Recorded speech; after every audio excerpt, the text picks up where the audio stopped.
We are live. Hello, everybody. Hello. Hello. Hello. It is Tuesday night. That means You're being kidnapped with Light FM. It's Indie Vote live time. We are going to talk about funny books again today. That's what we always do, right? It's our job here at Indie Vote. Talking about funny books and trying to make sure that you guys, oops, let me move all this stuff off my desk here, get a little room. Don't buy any books that's up. No, trust me, there are a lot of them. About 4 or 5 offhand. So yeah, you guys, I don't know if you guys have noticed, someone actually messaged and asked me what's the GOAT doing on my my desk lately. They haven't seen it. It's the GOAT trophy, the greatest of all time. There Nice. Here it is. So Cool. I tell my family not to buy me false golden idols, and they do. So there it is, right there on my desk. It'll sit there. But yeah, it's me, the greatest of all time. Yeah, we got lots to talk about. We got a lot of questions. We got some questions that came in, 3 of them. We'll talk about those.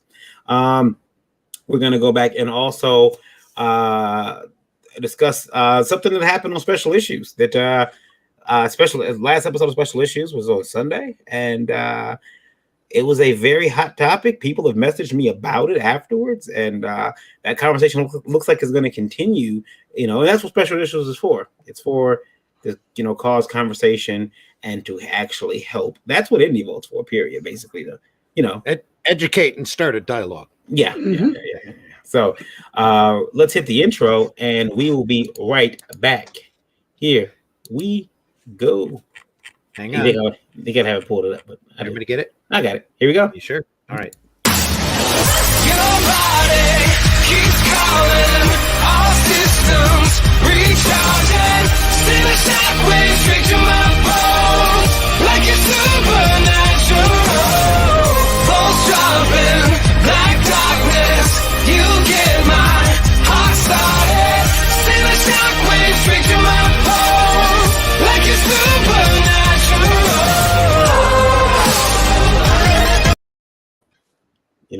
There's gonna come a point where You gotta fix that hard cut, man. I get to the point where I'm rocking out to that song, and it's just like, Your words is the same way. Yeah. It just cuts right off. Yeah. Maybe I'll do a soft cut to it. I'll slowly fade in. Gentle fade. Yeah, gentle Yeah. fade. We'll try that. Shouldn't have to do that with rock and roll though. Hello, everybody. My name is Varian Grant. I am the founder of Indie Vote Media LLC. Been making comics since 2008. And I am a father, a husband, a geek, a gamer, a artist, a publisher. I say reluctant taxpayer, right? Not in that order. And this is Indie Vote Live Wire. Thank you for joining us here today on March 30th, 2021.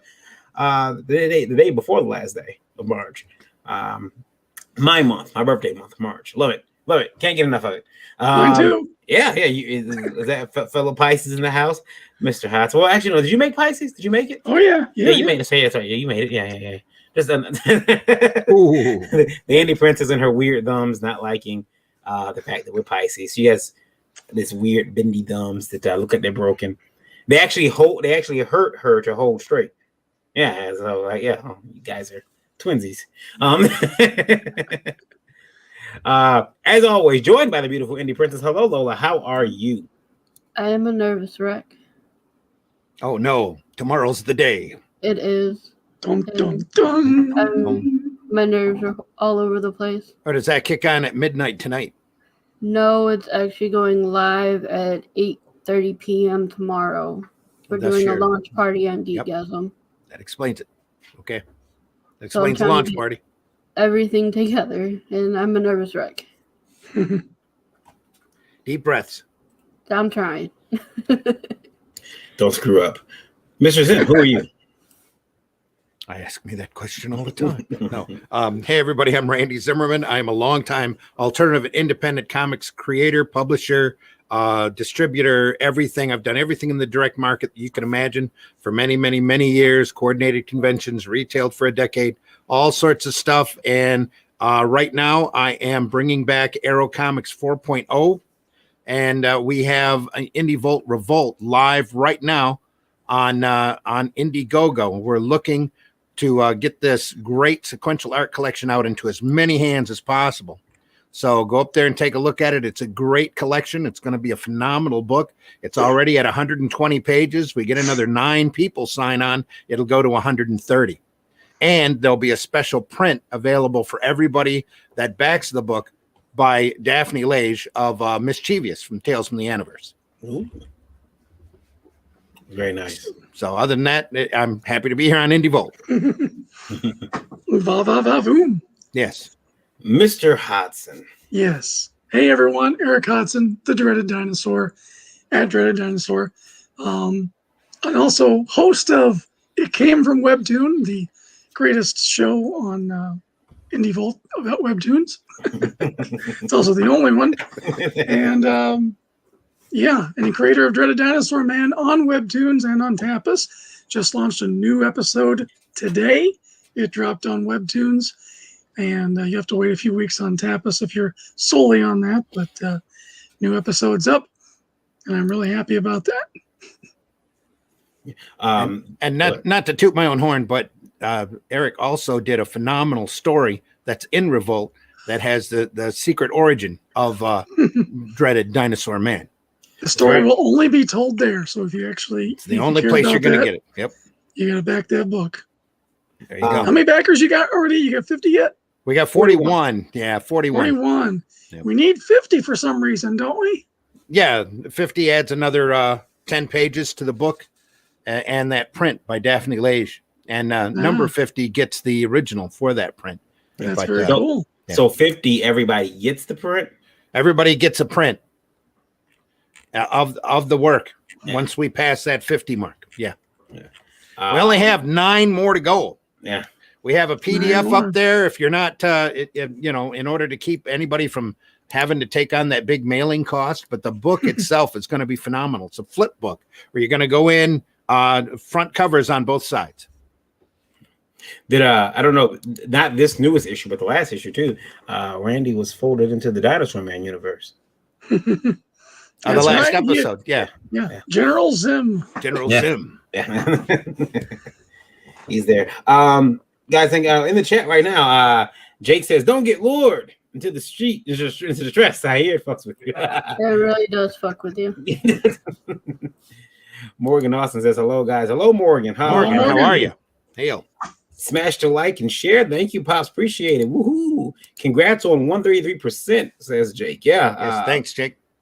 159 more to go. Special thanks to Jake too for popping up on Alterna Comics Thursday, Monday open mic stream on Thursday.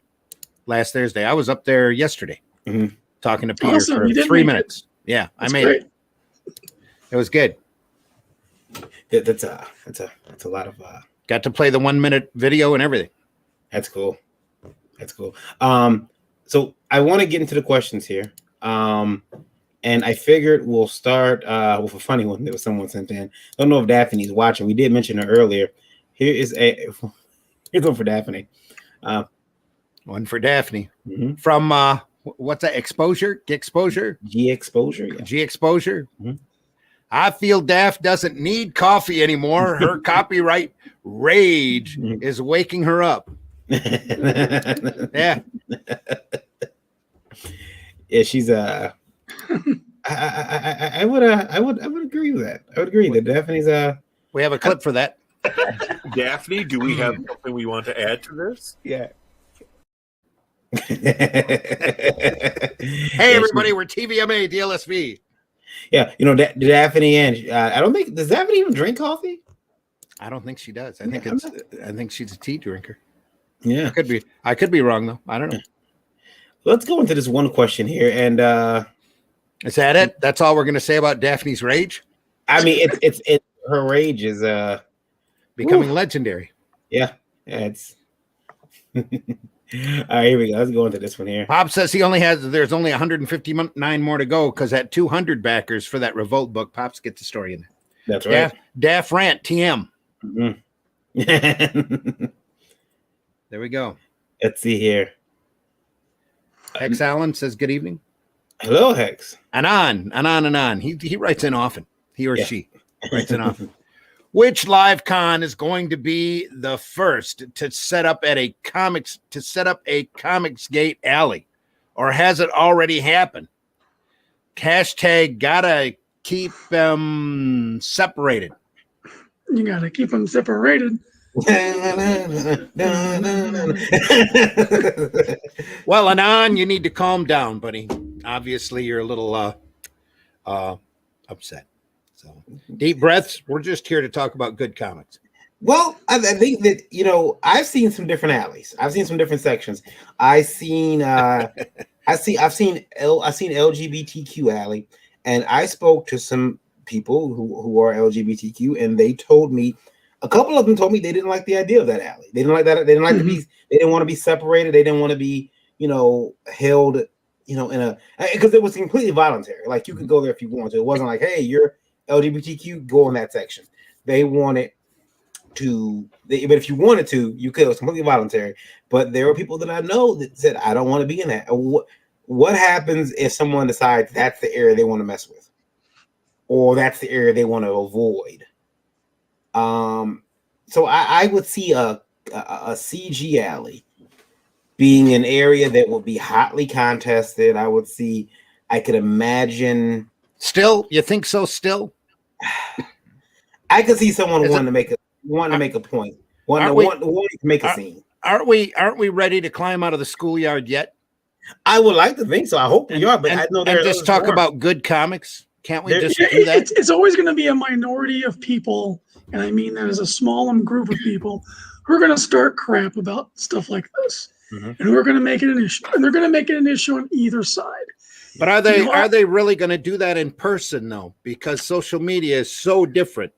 Because you can get mean and be vicious while you're sitting in front of a computer screen. It's a whole different attitude. I think that's an even smaller sitting at a con and talking to people. There are some people who I think could be emboldened if they know they're going to be like you remember the saying, never underestimate the stupidity of people in large groups. A person is smart, people are dumb, and they get together, they become like, hey, we could take this whole thing over.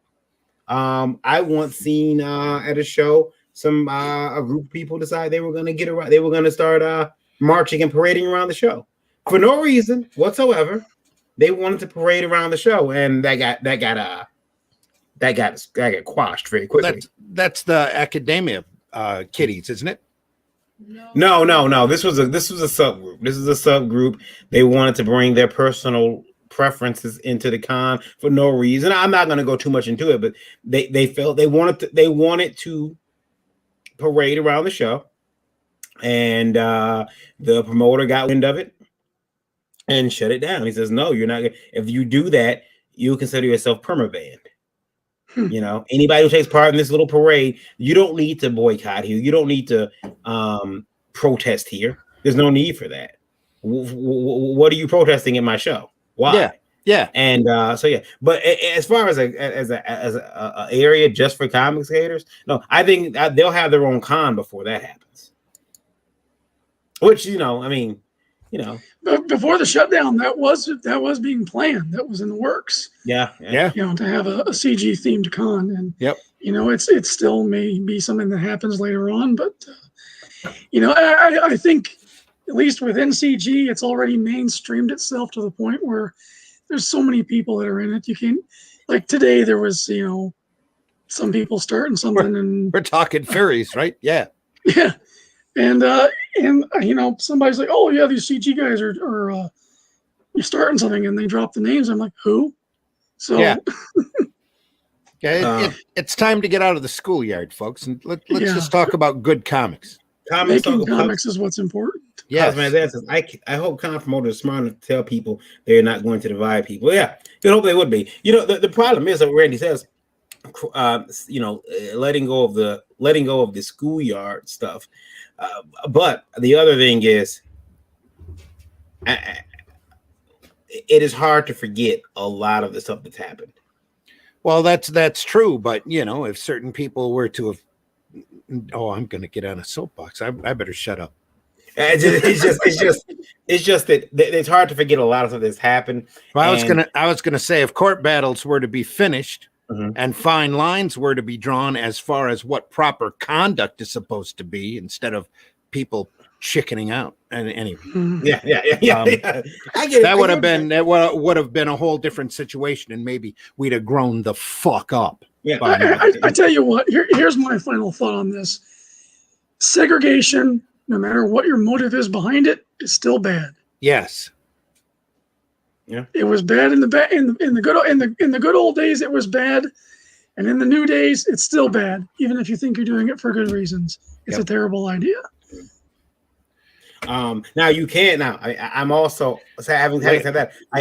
Labels encourage division, and we're divided enough by the readers or non-readers of comics. We ought to be going out there and pushing the art form over some stupid political agenda or some blinders on whatever so and so said this 5 years ago. Screw that. Make good comics. I am open to a good adult comic.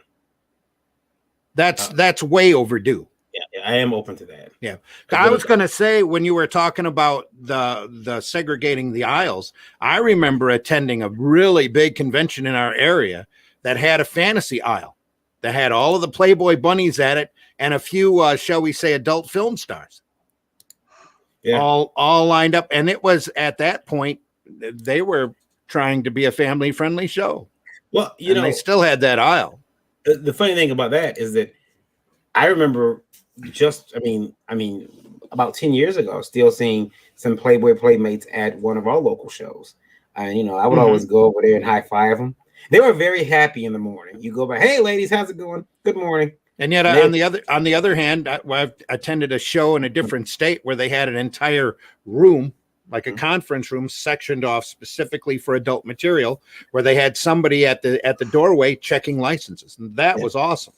Yeah, and that had your more underground material, people selling old back issues of men's magazines. And a few people were there that were former Playmates or models that were signing autographs, and it was a good time. It was a good show.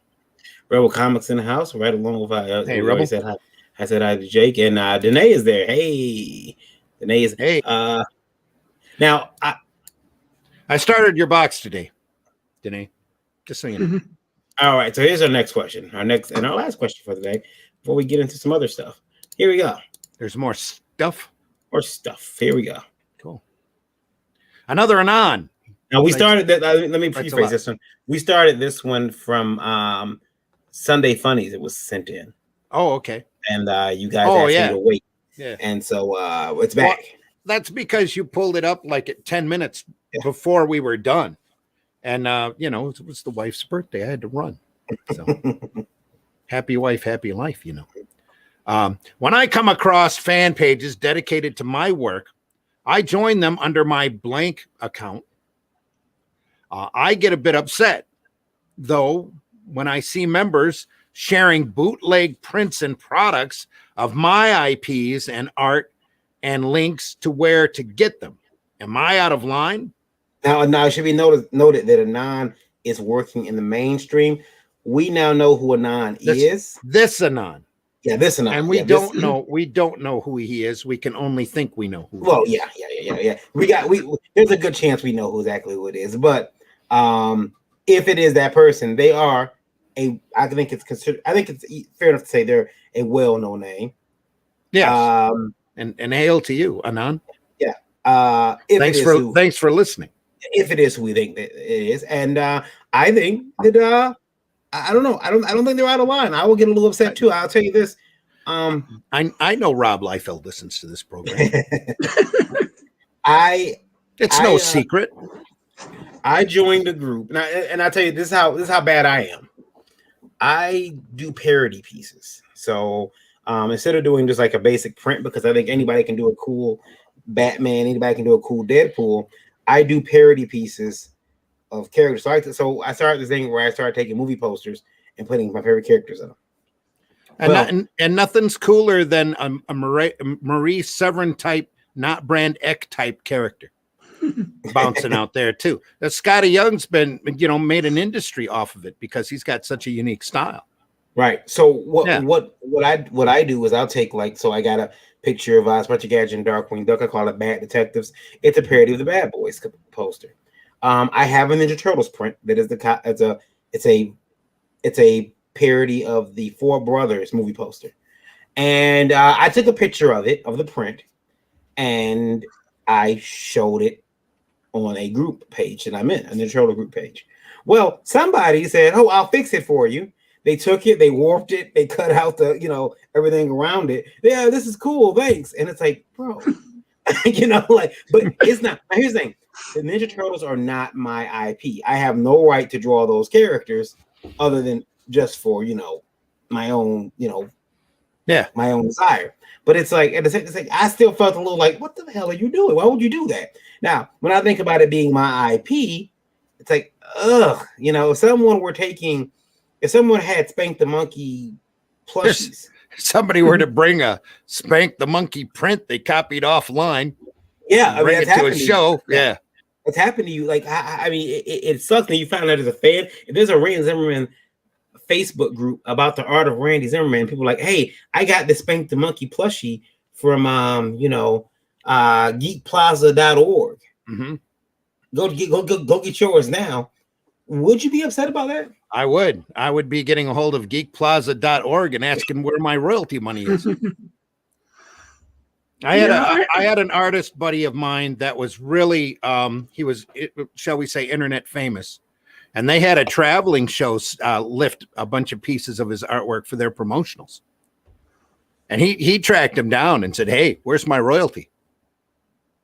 And they ended up paying him because they had a bunch of stuff printed, jacket backs and all sorts of stuff in that image. And they were, rather, they were caught with their pants down is what it was. It's like, how much money do you want? Pat says, are they saying bootlegs are their full book or their actual art? Or are they talking fan art? Well, it is fan art. There's action figures based on stuff they've created, and people are sharing. They're like, hey, like, again, I hate to say it was Ninja Turtles, but I got some Ninja Turtle figures from Wish. Now, when he says this is his IPs or Anand's IPs, is he talking about characters that he created, or is he talking about characters that he was paid by the corporate to draw? That's the thing that I'm concerned about, because I'm like, is he? Because I don't want to give out who I think it is, or who I 90% know it is. But yeah, we want to say hello to Jim Steranko and tell him that we really love his work. We really do. I just but I would be worried. I would be upset about it. I think you have a right to be upset. But how do you go in your own fan group, reveal yourself, and say, ha ha ha, it is me, I've been watching you? You don't want to do that. Yeah. No. What would you do, Eric? Well, yeah, I did have a situation about two and a half years ago. I was down at Fanboy Expo, had a fan of mine run up. He's like, "Oh, I got your shirt, man." He was so excited to show me.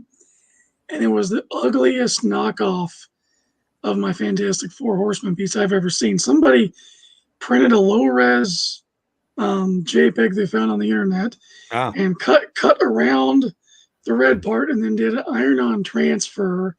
And I mean, it was just the saddest thing ever. Fortunately, I was chill about it with the guy, and he told me what website he bought it off of, and then I went and reported them, in my own time. But if I was fortunate enough to have my own fan group of independent fan group out there, and I saw it, I would probably, if it was a severe thing, get in touch with the admin of that group. Yeah. Because chances are these fan groups, like it used to be in the past, you'd have a president of the fan group that actually had communication with, the actual artist in that case. And I would report it there as, because this should be a violation of the rules if it's a legitimate fan group to post bootlegs and things like that. Yeah. As far as getting so upset about it, there's only so much you can do in the world of the internet, Yep. For me personally, I'd go after the most egregious offenses. If I saw somebody doing fan art of Dinosaur Man, I would be pleased as punch and happy, because that means he's getting out there.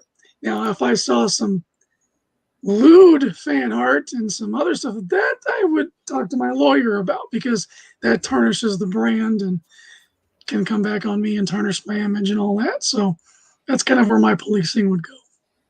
I've got a kind of a long story about how I accidentally got caught up into something like that, where I bought a bootleg script for a famous show's pilot, because I'm a writer and I like looking at how other people write and how they lay out. And this particular writer, I am a huge fan of.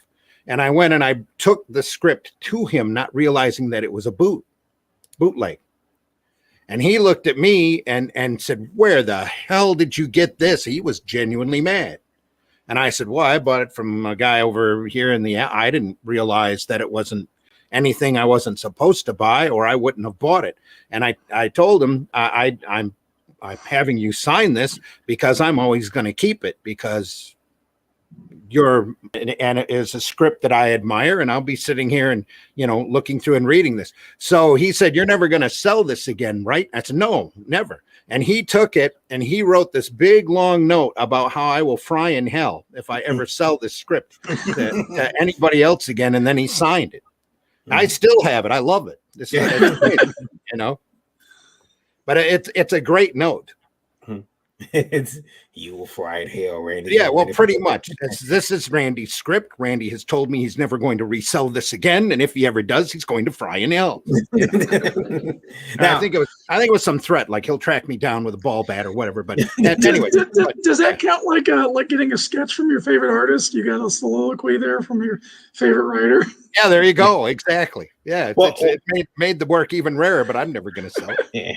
Well, you got to pay that back though with the gentleman who brought you your art on a print that he made, and at least it was a decent printout. Yeah, he used good quality paper. Yeah, he used really good quality paper, and it was a high res printout. But I told him never to do it again, and then his brother brought me one. I told him never ever to do this again, and then his buddy brought up one. So I'm like, "Oh no, how many of these are out there?" So I don't post. That was a lesson for me too, because I don't post anything up there that's not really low res now. Yeah. So if they're ever going to print anything off, they'll it'll look like poop. Rival Turtle says, "Hey guys, what's up?" Hey Rival. Hey Rival, how you doing, Chris? Nice to hear you're there. You're out there. Jake says, "Google Sonic Harry Potter Obama backpack." There you are. And Pat says the fan art is so much a gray area, though not actually when it comes to legality. Shirts with actual created art, not a fan art pulling T-shirt, action figures, stuffed animals. There is a line I will push back on. Yeah. I mean, and on that, if they're not his IPs, then he needs to make corporate aware that this kind of stuff is happening and let corporate handle it, because it's out of his reach, literally. Mm-hmm. If it's his personal IPs, then nothing like a friendly letter from a lawyer into the right, a cease and desist in the right pocket, to know that, to let these guys know that they've been noticed and to cut it the hell out. So, I messaged a friend of mine because he's an administrator of a group, an administrator group on Facebook, and me and him had this conversation. Mm-hmm. And it's like, how they had a blow up recently because someone posted a picture of a tattoo of a turtle. Oh, tattoos are different though. Well, it was what the turtle was doing on the tattoo. Oh, in the fan group, and people were upset. If it violated their the fan group's code of conduct, that would be a problem. Yeah, people were upset, and they end up keeping the image up. But I remember giving my buddy hell for it. I'm like, bro, what are you gonna do if you take that image down? It's gonna upset people. If you leave it up, it's gonna upset people. He asked me, "Did you want to be in the men?" I said, "Hell no." And it's a large group. It's a large group a large Teenage Mutant Ninja Turtle group on Facebook. I'm like, nah, I have no parts of it. So what were they doing that was so offensive? Was it a sexual position or no? The turtle, which that's what came to mind. No, the turtle, which I believe I believe the turtle was Michelangelo. Huh? I believe it was because it looked like Michelangelo. It just did. I can tell.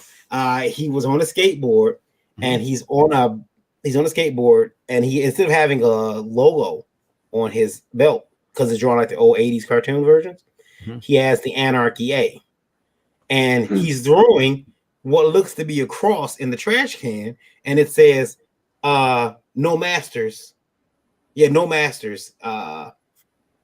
this life, something like that on the tattoo. Yeah, there were people who were Christian in the group, Sure. and they were upset about it. And they're like, "What the hell? Why is he tossing the crucifix in the trash can?" And it was, I mean, it was a whole like thing. I had to actually mute it because it just kept people were posting Just on caught it. fire, and everybody Yeah. was yelling at everybody. Yeah, Yeah, so- that's something. I don't think I would let that stand either, because it was Jake knows making about it. No a God- negative political statement. Yeah, no gods, or no masters. That's what it said. Yeah. a religious statement at the very least that didn't need to be up there. Jake, are you in that group? it's a large intertrodal group, but yeah. Anyway, so he's in the men of that group. I messaged him, but he's probably asleep. But how they had to deal with that was, Well, it was obviously posted to incite, and that's not what you want on a fan page. So now, if you see that though, if you see some type of tattoo someone post with your character with that type of message, do you say, do you reveal yourself as, "Hey, I'm in the group"? What the f? No, I wouldn't acknowledge it, but I would make whoever take it down. So that's what I'm about to do with the hybrids characters at Luke Stone. I'm about to do There's it. Luke Stone. Hey, Luke, how are you doing? They're all going to be in my new satanic imagery. Luke's going to have to answer up for that. Oh, wait till you see it. I'm going to Dreaded Dinosaur there too. It's going to be a whole thing. I'm going to hide my identity though. I'm going to be secret artist number 1 like this. Oh, I'm going to wear a skunk cap. Gonna do this a lot. Gonna do this a lot. All right. Yeah, I'm going to do this. And yeah. It's good. Gonna have your face covered. Yeah, probably. Yeah. Probably. I'll cover my face a lot. I cover my face anyway. I just wear a mask now. Yeah, we'll all wear masks. No, he says no. I got it from Fallout, Lou Vegas, and BioShock. Okay, what's up, folks? Luke is in the chat, and then finally something else we talked about on on Indie Vote special issues. We talked about taxes. Got a gentleman who lost his disability benefits because he made $12,000 on his Kickstarter campaign. I believe it's Kickstarter. I could be wrong. On his Kickstarter campaign, made $12,000 on his comic book. Filed his taxes back in February. Got a letter today telling him that, not today, but sometime like in the last 2 weeks, telling him that April will be his last disability payment, his last whatsoever, because he made 12 grand. Congratulations, you got a job. You got 12 grand. He's screwed though, because he didn't let the Uncle Sam know is that money, that 12 grand, some of that went to production, some of that went to paying, shipping. There's a lot of that 12 grand he didn't get. He might have just came away with like $200-300. Yes. Yep. He needs to get an appointment with the disability people and explain it to him. Yeah. So he needs to, Kid Falbo from Twitch says he needed to incorporate and pay himself after the company takes all the costs. Exactly. Yeah. You have to keep records of that stuff. Yep. How much did the production cost you? The art, the lettering, all that stuff. You got to keep that, listed so you can show the government, hey, I didn't make any, I didn't make much money. Yes. Luke says that sucks. It does. And now he's got to reapply and he might not get back on. The thing is, they could always say, nah, depending on how severe this is. Yeah, but anybody there who's willing to listen that's got enough of a sense would realize that there's overhead and all that. They just saw the 1,200 or the 12,000 figure go through and it redlined him.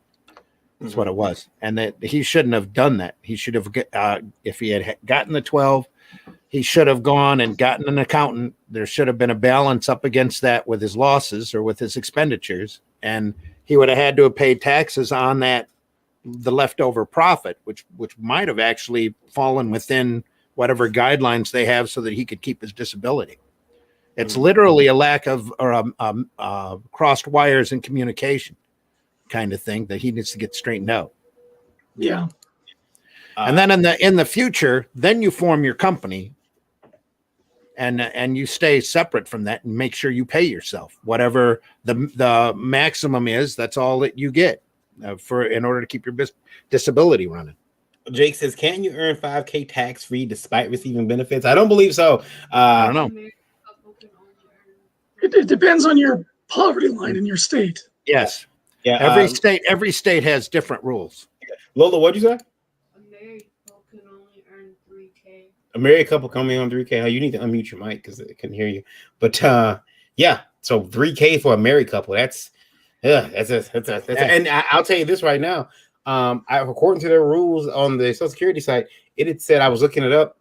when I was researching this, it said that if you do apply for a job and you've got Social Security, depending on who you are, they can take money from you, $50 for every 100 you earn. So for disability. yeah, so Oh. they can take $50 from you for every 100 you earn, which I mean, That's a harder tax than corporate rich get. well, yeah, that's because Just saying. yeah. At present.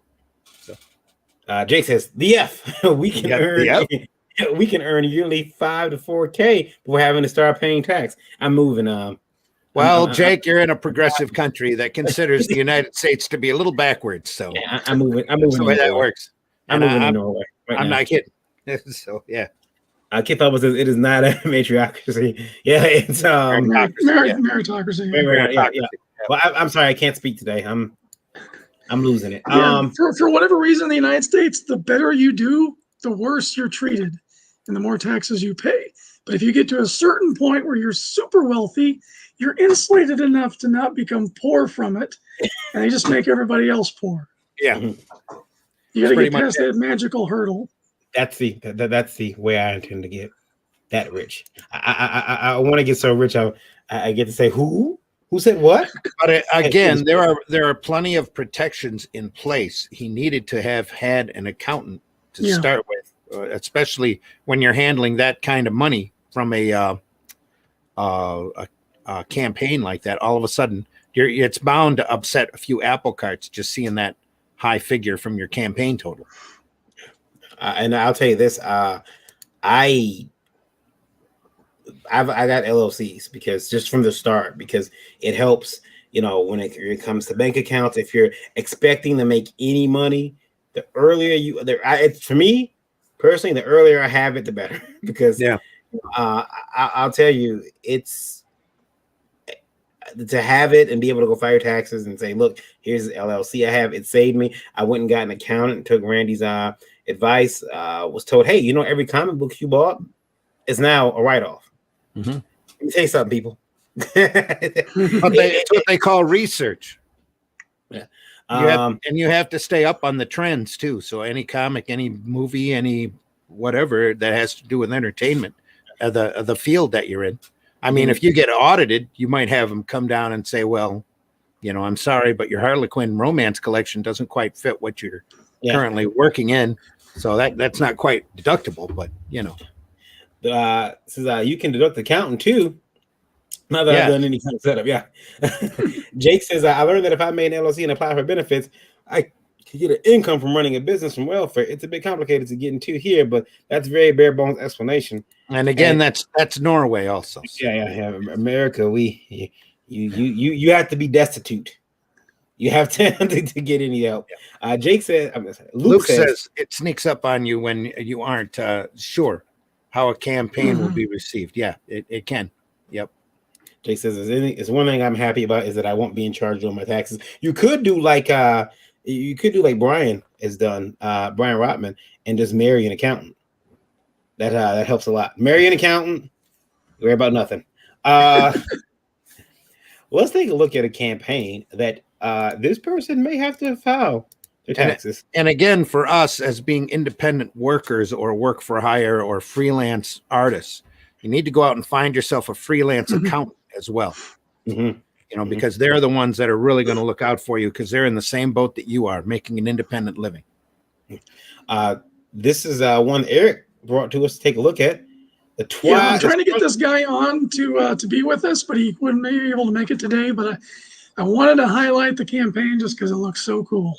Yeah. The Scarlet Twilight. I'm actually backing this one. It's affordable. That was the other weird thing. I don't think I've seen a book I'm always surprised when I see books on especially like this is I think a 24-page floppy, maybe more than that.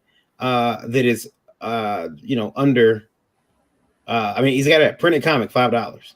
Mm-hmm. That's I expect to pay that in the store, not on I'm like, what? Are you serious? Okay, let's do it.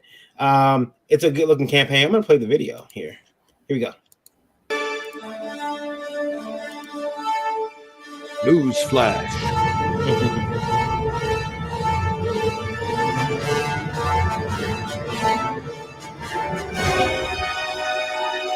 I love it.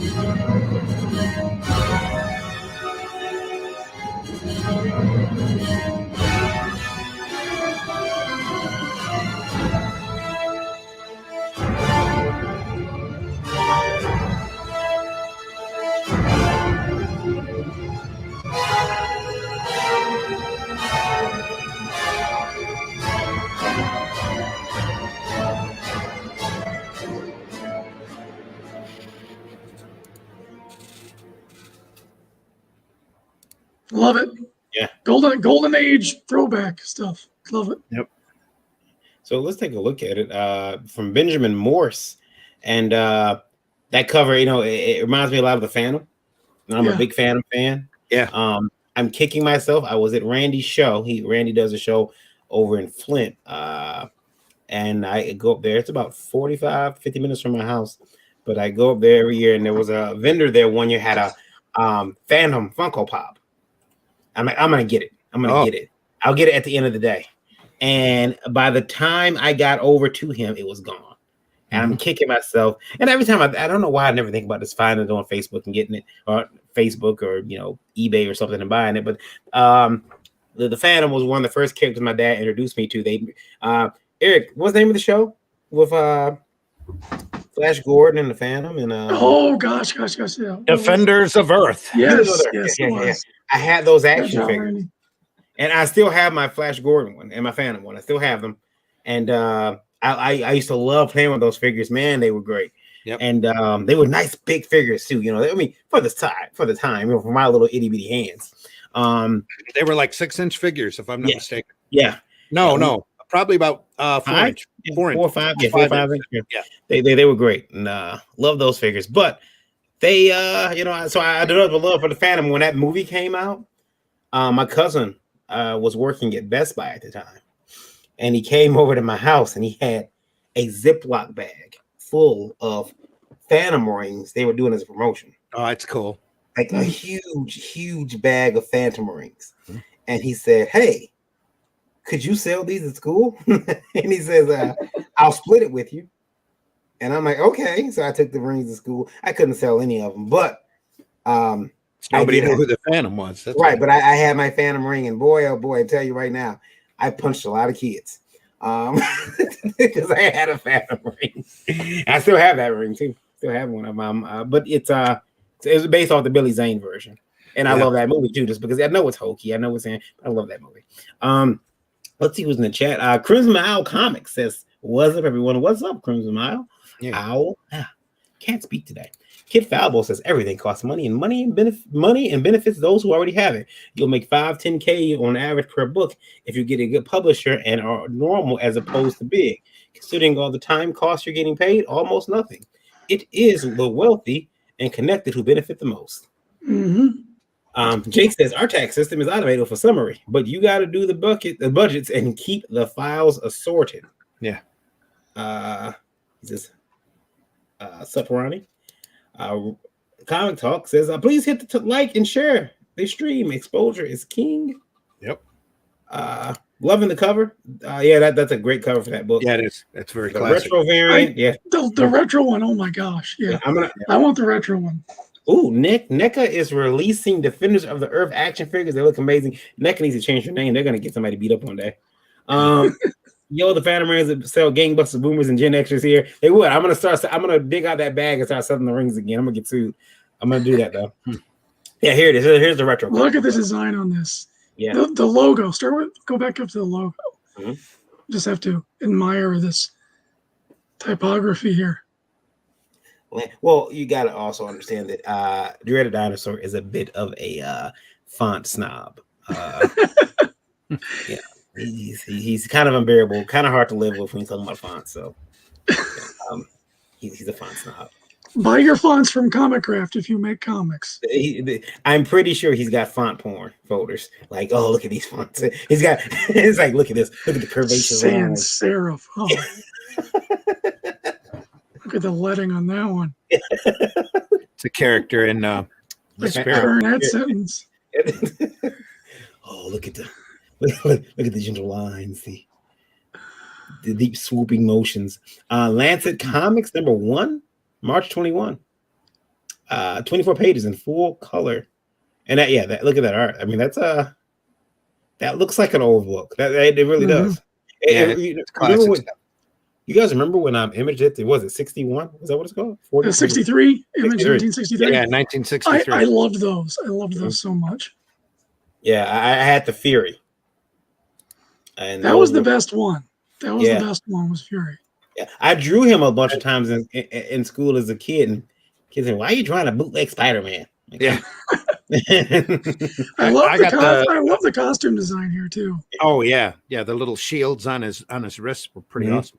I got the Tales from the Beyond in my spiral rack there from 1963. Yeah. Yeah, I wonder if they ever gone back and collected that stuff. Rights problems. Yeah. So you'll never see it reprinted until people decide that they want to cooperate. So, and that's probably not going to happen, from what I understand. That's crazy. All right, well, I'm gonna have to buy some of it. I have to go back. It's actually pretty affordable on eBay here. I'm looking right at it. Pretty affordable. They can get some. So I'm hoping to get Benjamin on either Thursday or next Tuesday, so he can talk about his own book. But yeah, that'll be good. This is so polished looking. We have to look at it now. Yeah. It's one of those books that once you're aware of it, you can't not buy into it. It's just that professional. How they get Lola in here? I don't understand that. And well shadowed. Yeah. Mm-hmm. Yeah, it's again, it looks really good. I'm upset, I'm jealous. But I did back it, and I did the $8, 2 printed copies. One standard cover and one variant cover delivered to me. Oh. And so yeah, I'm really excited for this. I think this is gonna be one of those books that I'm kind of waiting on, and when it shows up, I'm gonna dive into it, read it in one sitting. I mean, it's a 24-page book, but still, you know, then I want more almost immediately. There is an apron you can get. You don't see That's great. That's fantastic. Yeah. It's good thinking. I bet Benjamin is a cook, because only a cook would think to include an apron of their character. Yeah. I don't know. That might tie back to the book too. You never know. It could be a chef. Yeah. Oh, what if he's a chef by day? Yeah. Chef by day, cooking criminals by night. Exactly. The Scarlet Twilight. We are Scarlet Twilight. The Scarlet Twilight. Again, it is funded. 1,500 is what he's asking for. 3,322 is what he's got. Detroit area code, shout out 313. Oh, 313 backers. 25 days up to go. You guys on Indie Vote Radio, my lovely listener, sitting at 62,401 listening right now on Indie Vote. Thank you, guys. You got 25 days to pop over to Kickstarter and check out We Are Scarlet Twilight issue number 1 on Kickstarter right now. I got a message in my Facebook. I don't know who messaged me. Who dares? Okay, I see what it is now. It's Dominic. Hey, Dom. Dominic, where's it? There he is. All right, there we go. Who is on there? What is the secret ingredient? Yeah. I don't know. I have to see what the secret ingredient is. Bullets, because you got 2 guns. Secret ingredients is lead content. Let's see, Imperium Vol, better show this to the man of Adam. Let's see here. Yoda, okay, yeah. Cyber Pulp. Yeah, I'm intrigued. Ship this with Revolt, please. Yeah, let's reach out to Benjamin. We'll see if we can work it into Revolt. Yeah. Randy, again, Revolt sitting nice and pretty at 41 backers, 45 days. You're on Kickstarter. Yep. You were Indiegogo. Indiegogo. Yep. From Indie Vote Radio, they wanted to know why you chose Indiegogo rather than Kickstarter. Well, there's a number of reasons why. Well, for one, Indiegogo offered better terms. For 2, I was able to do a flexible goal with Indiegogo because the retro book's going to get printed. It was going to get printed whether 3 people wanted it or 150 or thousands of people want it. It's going to get printed. And I wanted that flexible goal option sitting there. Other than that, it was a personal choice on my part as far as preference goes, because in the research that I've done, Indiegogo is easier to deal with. They're like I said again, their flexible goal option, the in-demand option, which I didn't use, but they just appealed to me as a better company. It's not a political decision. Quite frankly, it's a business decision because of the way that the company is, the options that they have fit my needs. The campaign was incredibly easy to set up, and I could be a commercial for Indiegogo, but they're not a sponsor yet of our program.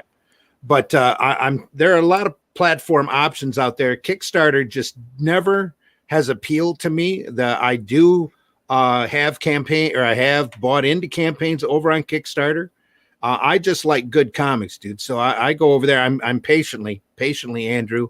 I'm patiently waiting for the Simone and Ajax collection to come in because that's going to be a great book, for example. But it wasn't it by no means was it a political decision, other than the fact that personally, I also don't like some of the business practices that Kickstarter has done in the past. Not the fact that they were doing any kind of gatekeeping or anything like that, but people have had difficulties, and we have heard a lot of horror stories from people who have tried to get Kickstarter's attention on different campaigns where they have been wronged, or there's a rights problem or whatever, and Kickstarter just seems to drag their feet getting any type of campaign movement or any type of campaign torn down. And that to me is the wrong way to do business. You ought to be up there and you ought to take every complaint with a genuine concern. Granted, there's going to be people out there with a lot of baseless complaints, but when somebody has literally mimicked your campaign from Indiegogo and stuck it on Kickstarter in order for them to make money, that's a problem. And it takes Kickstarter's doesn't take that down until after the FCC has been informed and they have to talk to Kickstarter. That's a problem. Yeah. And I'm not sure if that same treatment would happen over at Indiegogo. I've never heard of an incident like that, but I've heard a lot more negative about Kickstarter and their business practices, not their political. That's a whole different story. Then I have Indiegogo. So I chose Indiegogo. So I hope that answered your question. Pop says, lucky my son backed it for me. IGG won't accept my damn card. And Jake everybody has little problems with their, with the different platforms. So Jake said, I told you not to fry it out, Pops. Now it went all limp and soggy. There we go. It sucks when you can't get them to take my damn money. Yeah. Yeah. I had one card. I put the card in once. Said this card has been listed as stolen. I'm like, what? It was a card that I had forgot that I closed out, and I need to remove it from my account before it. I try to use it again by accident, and it's like this card is listed as stolen. Screw you. Yeah, I can't have that. Guys. Real quick, we got waiting on Dominic Burst here to come in. He's got some announcements he wants to make. And he's got there's a show coming up in Canada. A comic show? Yeah, I believe it's a comic show, I believe. Wow. Maybe here to tell us about it. Here he is now. He's coming in. He is joining us now. Dom, are you there? Hey guys, can you hear me? Yes. Cool. It's the first time I use this mic on this new computer, which is nice. It's kind of weird. You guys are calmly writing a calm C tonight. It's kind of nice. But Yeah. the questions are intense, but it's calm. So I thought I'd come in and talk about my stuff. But if you want me to hit up on any of the questions or just continue what's going on, you guys roll along. I'm here, guys. Well, we haven't. We'll yell at each other off screen. That's what all right. I see. We call each other idiots off screen. Chill stream tonight. So yeah. So you showed me a picture of a con. I was gonna try to upload it, but a lot of my brand images here are filled. Let me see what I can do. Let me see. Do you want to just go to my link tree? Let me see if I can. I haven't been able to put it up here. Let me see here. Here's one of the images you sent me. It's loading up now. There we go. Right. Tell us about it. So that's the scene. So in April this time last year, and I learned about a grant application possibility, which I applied for by June, and by August we were rolling. So I hired a team to translate 6 graphic novels that I had started in 2001 and finally finished in 2021, if you can imagine that. So I called it the Pop Terra Collection, which is the logo you see at the bottom. Mhm. And it was basically, the project was called BD Invasion. It was sponsored by the Association des Communautés Francophones d'Ottawa, which is basically a Francophone community association in Ottawa. And we wanted to establish that Ottawa is essentially very bilingual. And I guess being a small business, I was able to help them out with that message. So it was ultimately sponsored by the Government of Canada, which I'm very grateful for. Mhm. So if we go to the expo, we could even go there, man. Like, see the link? Just let's go. Let's check it out. Let's see here. But the covers you see there are the 6 revamped covers. So the project entailed my revamping, remastering, recoloring, re-lettering, translating, and lettering in French, which ends up being 12 books. And the final result will be displayed. There we are. Yeah. The final results will be displayed first on patreon.com/mirrorcomics. And we'll see that there first. But the books are all available for free now. So if you want to scroll down, don't hesitate to look away from that mesmerizing image. It's tripping me out. And just keep scrolling. Don't worry, we'll see it. I want to show you. So those are the logos from the sponsors, and the expo started in February. And if we scroll down just a bit more, sorry, lots of info. So I'm translating the Pop Terra collection. Let's stop there. If you click these images, we should be able to go through the covers. Let's try that. And I'll just... So what we've got here is a 24-hour book I did in 2006. It was cited in the event book that Scott McLeod started. Anyway, so it's basically a traditional French-Canadian tale. This one is a more sort of an Asian Lord of the Rings, if you will, called Ghost King, and in French it's called Le Roi Fantôme. So you see the complicity between both designs. It's very much the same, and I tried to stay within a style for each cover. And anyway, so just go ahead, cycle through. This one was done with my mentor, Bernard Poulain, who is an international portrait painter. Big deal. He's got portraits up in castles up in the UK, all over Bermuda, America, Canada. And he wrote a book about fathers and sons, which is sort of a taboo topic because it's not related often that men will speak through light touch or hands as opposed to words, which is more something you'll associate with the mother.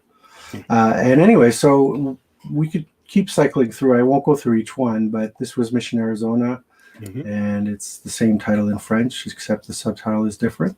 I no, it can't be. It has to be Mission Arizona. Mission Arizona.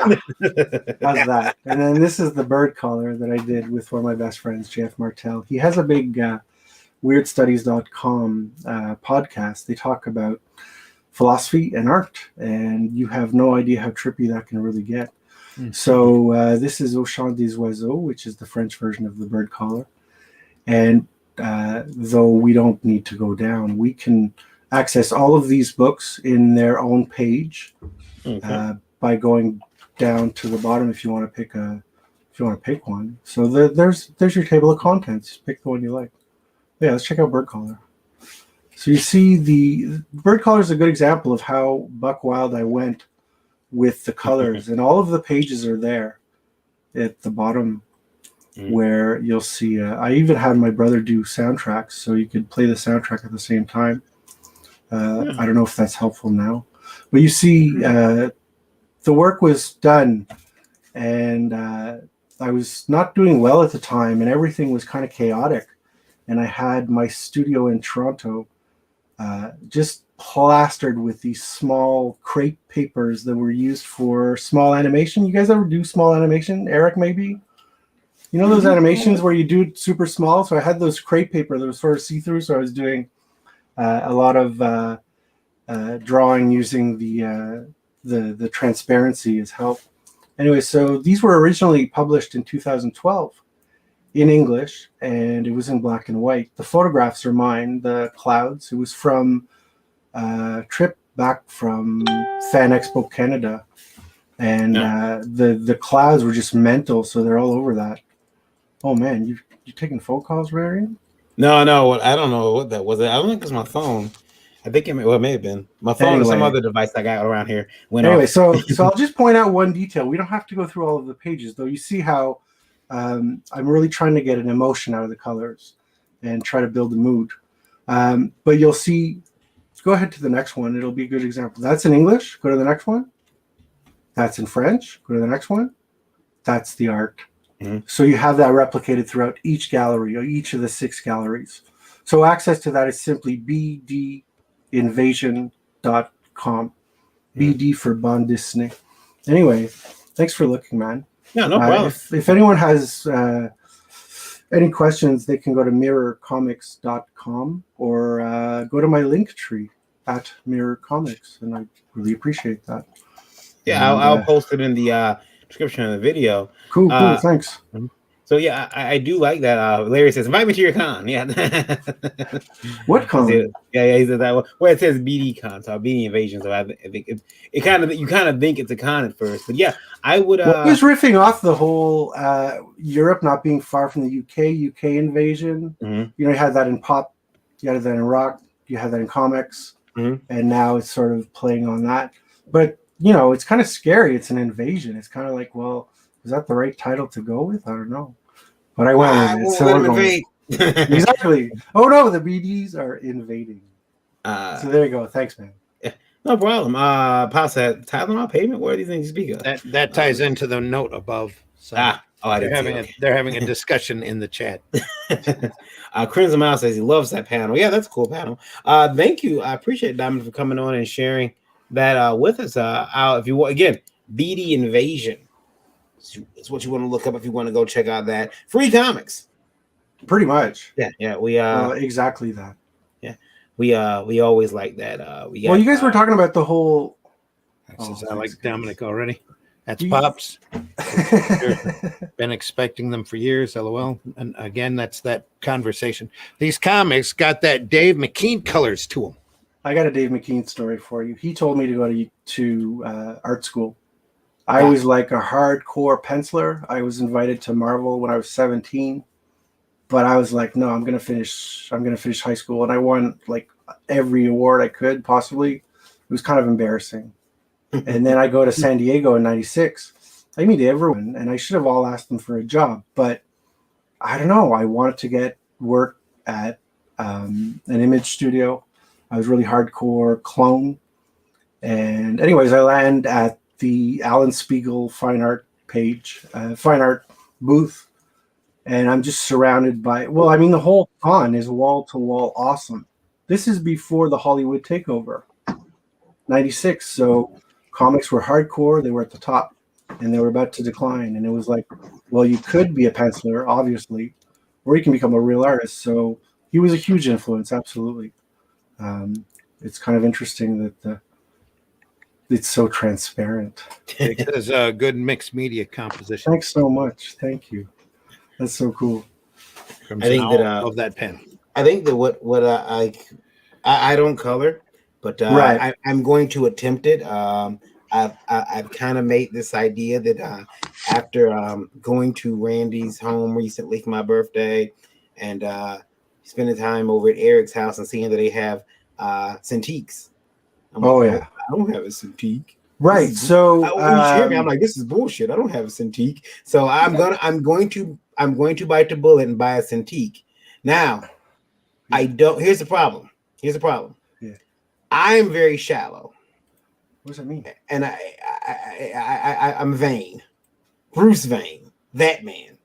And as such, I swear. Listen, I swear. Cover your ears, Eric. I swear to you all, despite the fact that I like a tall car and that I like things like big screen TVs, I swear to you that my unit is of average size. But I cannot live in a world where my Cintiq is going to be smaller than Eric and Randy's. I can't. Well, what's the threshold at? for their? What are you? I don't know. Well, what are you Eric, how working big is your on, Eric? Cintiq? Mine is 22. Oh, HD. and Yeah, yours? mine's about that. I Randy, believe how- mine is too. Yeah. Oh, Yeah, I think I have a 19-inch live area, and the physical area is about that. I think it's 34 inch now. We probably all have the same board. Yeah. If you buy that, I'm robbing you. I'll leave mine behind, but I'm robbing you. Barry, you can't afford to say you have that 36-inch. Don't you know I'm rich? I know. I'm a trust fund. You know, I'm The making, rumors going around. Yeah. I don't know if I can afford that one. Let's see. The Cintiq 16 was the one I was looking at. Right. The Cintiq 16. That's the one I was looking at. And yeah, because the 22 is 22 is a 24. Well, the one thing I learned is that there is such a thing on these boards as too big. Yes. So you don't want to get the biggest that you can get. The one I got is really close to the same size as a piece of original art when I turn it sideways, which I can do. But I'll tell you a trick. Before I was using this board that I'm seeing you guys on now, those pages, most of the effects are done with a mouse.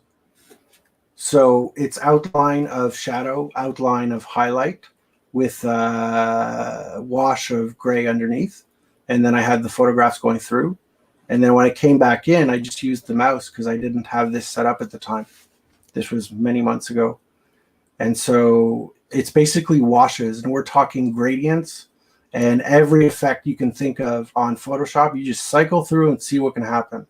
Basically, I think of color as storytelling. So or a peach, and I'll absolutely need it. Go ahead, Varian. Jake told me, get 16. It's enough. Rival says I have a 16 and I love it. Perfect for me. And now I would like a 22 and I have a 13-inch. See? Yeah.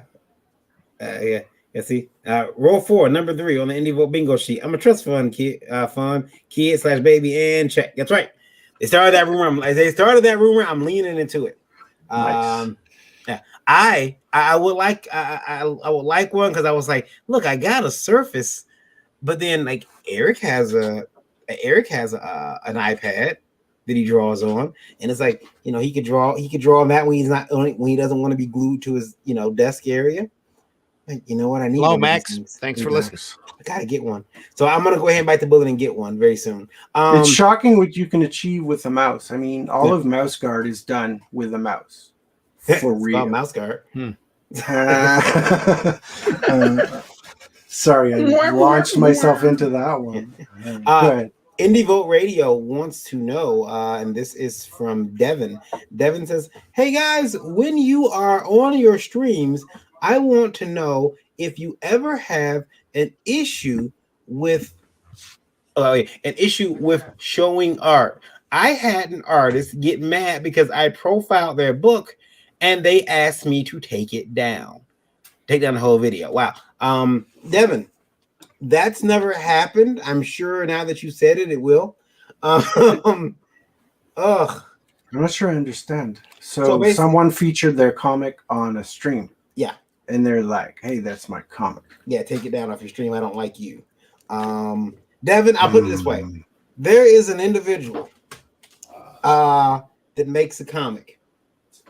And it was brought to my attention that this person is, first of all, I don't know what's wrong with them because they said they're not a fan of mine. I don't understand how you cannot like me. I'm a fucking adorable. But the problem is that I'm not a fan of Arians, but I've never talked to this person. Like, I've never had you have to get to know me to dislike me, and that's pretty easy. Clearly they're racist. Clearly. Well, you Let's know, go right there. I don't know if it's that. I think they're misinformed. I think because we know now that a lot of problems in our industry can be traced back to like 5 people. Yeah. Yep. Does Randy want to go down the soapbox now? No, but it's So it's like, No, I'm staying off of the soapbox. Thanks. All Tom. right, all right. if someone doesn't like me, I like to find out why.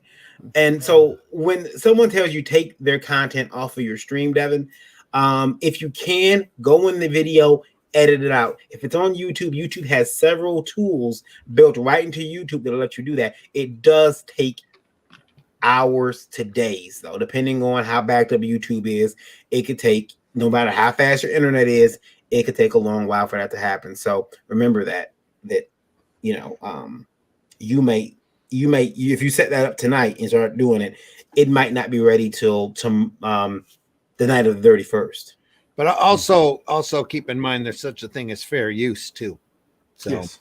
if you fall within that realm and you're actually, he might not like what you have said about his book because you weren't nice or a big favorable, finger in the cheek critique, which is so prevalent anymore on these standard so-called comic news sites where everybody's just gushing over everybody else in the hopes that some editor is going to read it and actually give them a job at the corporate office. Mm-hmm. You really have to weigh whether or not it's even worth your while to humor this guy and go through and edit his stuff out or take the video down. But you guys were talking about this earlier. It's not a bootleg. It's not a copy. It's not a physical copy bootleg. No, if he's doing a review, essentially a review. Yeah. And your work is out in the world, you'd have to have a real principled issue with what was said, almost libelous, to have real recourse. I don't know. Well, it sounds really far from what you guys were discussing a few moments ago. Well, one of the things that, and Randy and I and Eric and, we've had happen, Lola's watched it happen as well, is that Indie Vault, when I started this, it was always, hey, we're going to stay out of all of the drama. We're just going to feature good comics. Mm-hmm. That could be a comic. Drama came to you, basically? Well, it came to you. It could be a comic from I don't care what club you belong to. You could belong to CG. You could be anti-CG. If you had a good book, we want to feature it. And then a particular side told us we had to choose a side. And we still told them, no, we're not going to do that. That causes issues because some people feel that if you're not 100% with them, you're an enemy. And you need to be taken down. And so, again, I don't know what you've done. Those people are called insane. Yeah, exactly. Those people are called insane. They're nuts. Definitely mentally unstable. Yes. And so you just make the decision that you're going to stay the course. You're going to keep doing what you're doing. You're going to keep featuring good comics no matter where they're from. And anybody who's got half a brain will figure that out. Maybe. Yep. And the quicker they figure it out, the better. Because really, Devin, I don't know what you've done. I don't know if you've done something, if you've said something on your show that some people feel might be, a problem. I know they like to use the word problematic a lot now. But maybe you said something, clear that up. Find out why that person wants you to take their content out. It might not even be your fault. They could be going through some legal problems. So find out why, reach out and say, hey, is there an issue? Can can we talk about this? Why? Because it's a lot of work to go take that video down. I meant no ill will by folk. I don't want to, I didn't mean anything by you've had people, content. You've had people ask to remove content. We've had this discussion before about there are some creators out there that want to read a critique before they'll allow you to publish it, and that's not the way things work. Sure, unless you're the publisher. Yeah, if you're not the publisher. If you're the editor or the publisher, then you'd have that call. But if you're not, what? That's why they call it a critique. Jake says if the author has the do not redistribute on electronic devices clause, something akin to that, then they got the leverage if you're speaking bad of it. Fair enough. Standing in the middle of Varian's crew looking around at the insanity. Yeah, it's scary sometimes. It's scary because you're like, shit, they got a cannon. Duck. I'm okay for short excerpts, Mm-hmm. And I write that in the legalese. And I'm okay for short excerpts even in academia. But if, a taste of it is enough, then perhaps it means the whole, department buys a whole bunch of issues down the line. I don't know. Mm-hmm. I don't know. Comes down to communication. Even your legalese communicates, I don't know. There's a lot you can figure out with communication, and if you're just stuck in a yes or no,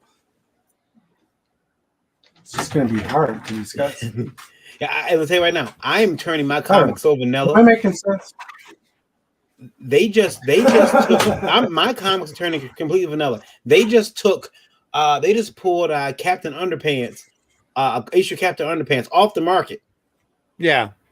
And I'm like, what did Captain Underpants do? It wasn't an issue of Captain Underpants. It was a side. Yeah. It was a side book featuring some characters, and the guy who did it, he makes a lot of money. Mhm. Did not realize that he was not really slighting a stereotype, but he had a character in there that was taken as a slighted stereotype. Right. And so he asked to have the book removed because he didn't want to cause any trouble. And he issued an apology saying he didn't know better. And so he's asked them to remove the book. Mm-hmm. Are you guys considering this is your book? No, it was Captain. I wish it was Captain Underpants. Yeah. Right. Hey, trust me, if it was my book, I wouldn't be here. I'd be somewhere on my yacht right now, floating. I can't even swim, so that's how you know that 5 feet I'm above rich. the water there.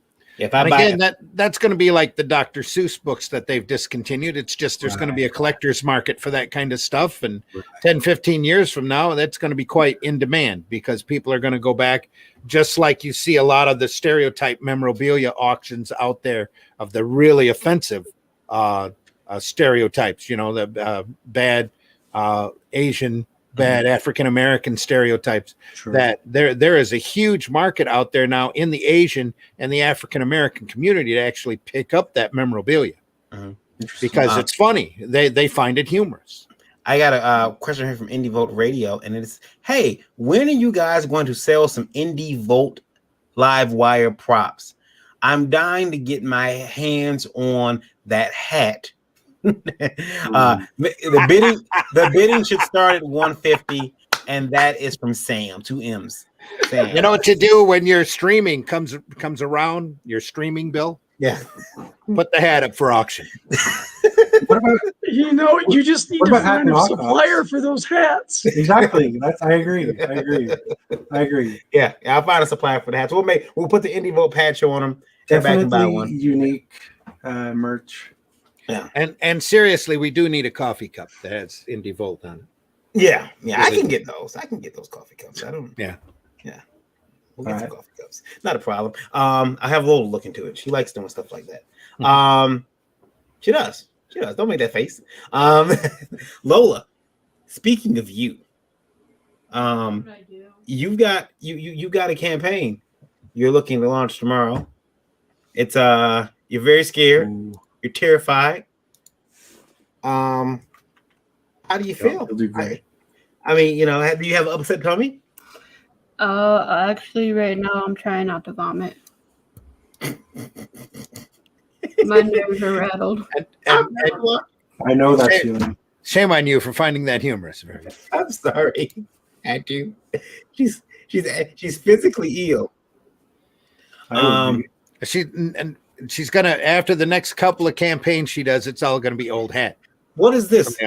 Got a campaign coming up. Indiegogo says reserved funds, where refunds are a reality of every campaign. Sometimes backers make mistakes on their contribution or simply change their minds. Once your campaign raises 1,000 in your chosen currency, 5% will be automatically held in reserve. Reserved funds will help you process refund requests quickly and easily, and will also be used to cover any lost chargebacks filed by your backers. I see. Okay. Built in, awesome. Yeah. Wow, I'm actually behind her campaign. This is awesome. Let's take a look. I'm sorry. Yes, I am. You don't have anybody buying anything yet.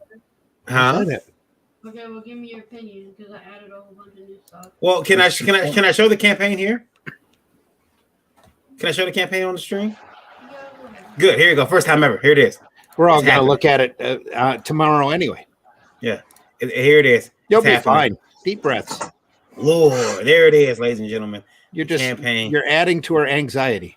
I am. Look, I do this all day anyway. So And here that it is. is why I'm on like 10 different anxiety pills, people. That's right. It's me. I hear Um. So Oh, I there we like go. the hands. The hands are cool. On that, on your tears. Yeah. She has the Kiss the Ring package. Kiss the ring. The key to it all. Did a lot of hard work on these graphics. She was working her butt off. I gotta give her credit, man. They look great. Yeah. She's got pages of the art up there. Solid. Lola, have we done some editing to the pages? There's a butt there. It's just a butt. I It's don't just mind. a butt. I'm over 18. Yeah, just be careful. Remember, we're Yeah. still on an open channel. Yeah. Stretch goals. She's got t-shirts. $25 each for those t-shirts. That logo pops. That T-shirt on the right, the logo pops hardcore. Yeah. It's hardcore. Here's her Fetishes A to Z book you can pick up. Ooh la la. Yeah. I know that artist too. That guy is a hack. That's me. I saw that being drawn in the eyes. Those colors turned out great. They did. Look, my color is part of my secret arsenal. Without my color, I got two people who color my artwork a lot, and one is here in the stream, Eric. Colors my artwork. He's colored my artwork 1 or 2 times. Say, pull me out of a fire. That was so quick. You were drawing it like what, this weekend? The weekend before? I want you to understand that is lightning quick for me. That is lightning quick. We have those moments, don't we? That's that fast service right there. But this right here, yeah, Eugen Bativu colored this one and the other one, and this is the unsolicited one, which is Lola's the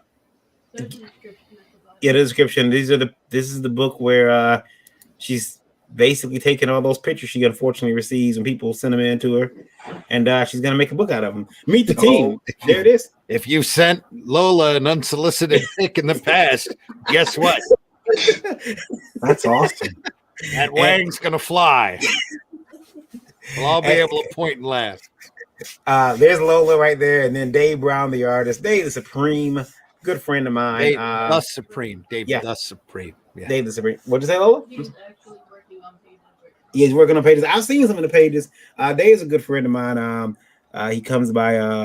I see him at least. I used to see him a lot more often. We had shows, but now I see him. I know I'll see him one time a year, and he stops by at my son's birthday with his kids. So that's pretty cool. Nothing's fine until the dust settles. Max DeVille says you'll do great, Lola. Don't worry about it. Jake says it's ironic talking about beta stereotypes and Varian admits he can't swim. Yeah, I can't swim at all.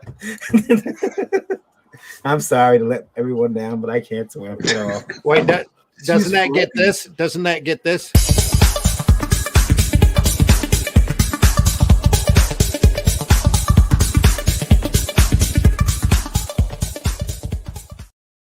Yes, it does. It does. Okay. Oh, It does. the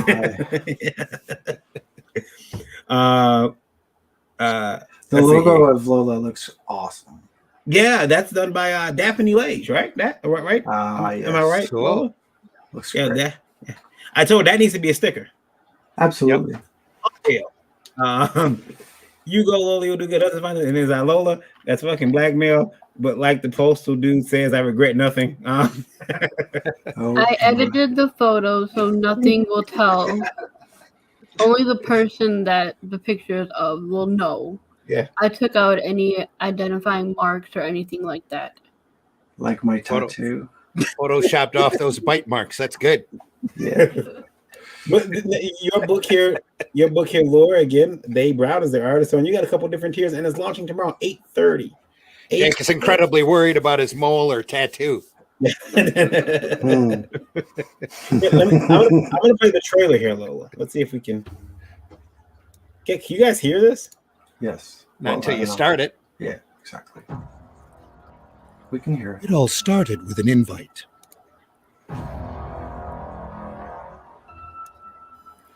Then you wake up in a cage. You would never expect what happens next. Who lives? Who dies?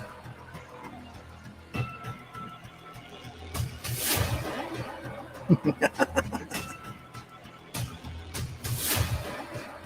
you ready to get lured?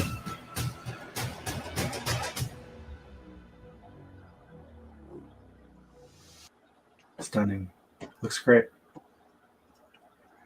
I realized that I've taken Lola to one too many movies where she's now got used to the there's too many Christopher Nolan movies. It's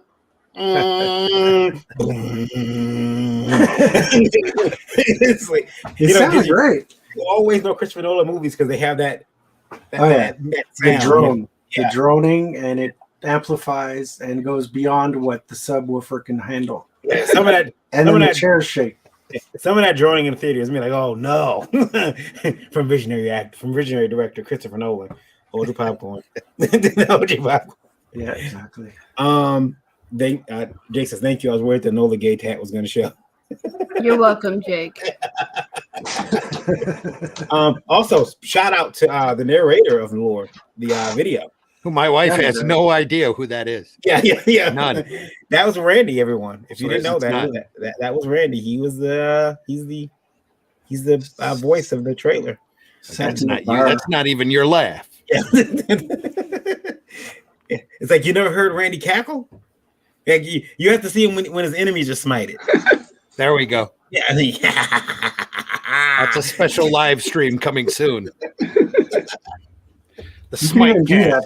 that should be a special on the Roku channel. Yeah, just yes. for laughs. Yeah, I thought about doing a dark roast on the Roku channel, but I know people would look at it and before long it end up back on YouTube. Someone would figure out a way to record it, and In look what piece, they said yeah, about me. all out of context. Yeah. Yeah, Lola, you're gonna do well. Don't worry about it. I think you're gonna do fine. I use deep breath technique. Very effective. Yeah, Very effective. I'm going to use medication. Yeah, I do that too. drink a lot. Well, yeah. If I Temper had, that. yeah, Randy, send me some of those, please. I just restocked yesterday, in fact. I only got a couple of mine left. No, Every piece of medicinal that you have goes great with whiskey. I had to finish off the old stock yesterday just so I can keep the new stock. Mm-hmm. See, I had to do this. I had to. It's like that kid who drinks half your pop. You say, "Well, you drink all my pop." I had to. My half was at the bottom. They always catch me on the trick question. They ask if it's medical or recreational, and I always go, "Well, for me, it's medical, but everybody else, it's recreational." Yeah. I'm in the same boat, guys, for real. So I get it. Yeah. You have to be responsible. You have to be disciplined. Mm-hmm. But sometimes you have a Indiegogo launching tomorrow, and you just temper it as best as you can. Yeah. Deep breaths are helpful. Yeah. I want to take a look at another book here real quick, guys. I want to show you guys this. I seen it. It's got 5 hours left. And I'm sure you guys know about it already. But really, I get excited when I see books making this much money. Uh-oh. What are we looking at? Oh, yes. Oh, I just backed that. Kenneth 2 days ago. Rocafort. Groken. Yeah. Yeah, this looks great. $79,790. That's right. He's funded a whole bunch. He had $500 flexible goal. That's a whole bunch funding. A whole bunch of funding. Yeah. This looks good. Covers A and B. I mean, but he's got some. He's got some history. Everyone knows, Ken Rocafort. But yes, this book looks good. That's gorgeous. That's a gorgeous piece. Yeah. Look at that. Yeah. There's some stuff that is sold out already, but you still got time. You got 5 hours to get over here and get Groken. Mm-hmm. Groken. I would imagine. It's like broken only with a G. Yeah. What does that mean, actually? Did they describe that? Groken? I'm not sure. I can play the video. It's like gross and Is that one of the characters' names? Play the video. Let's see here.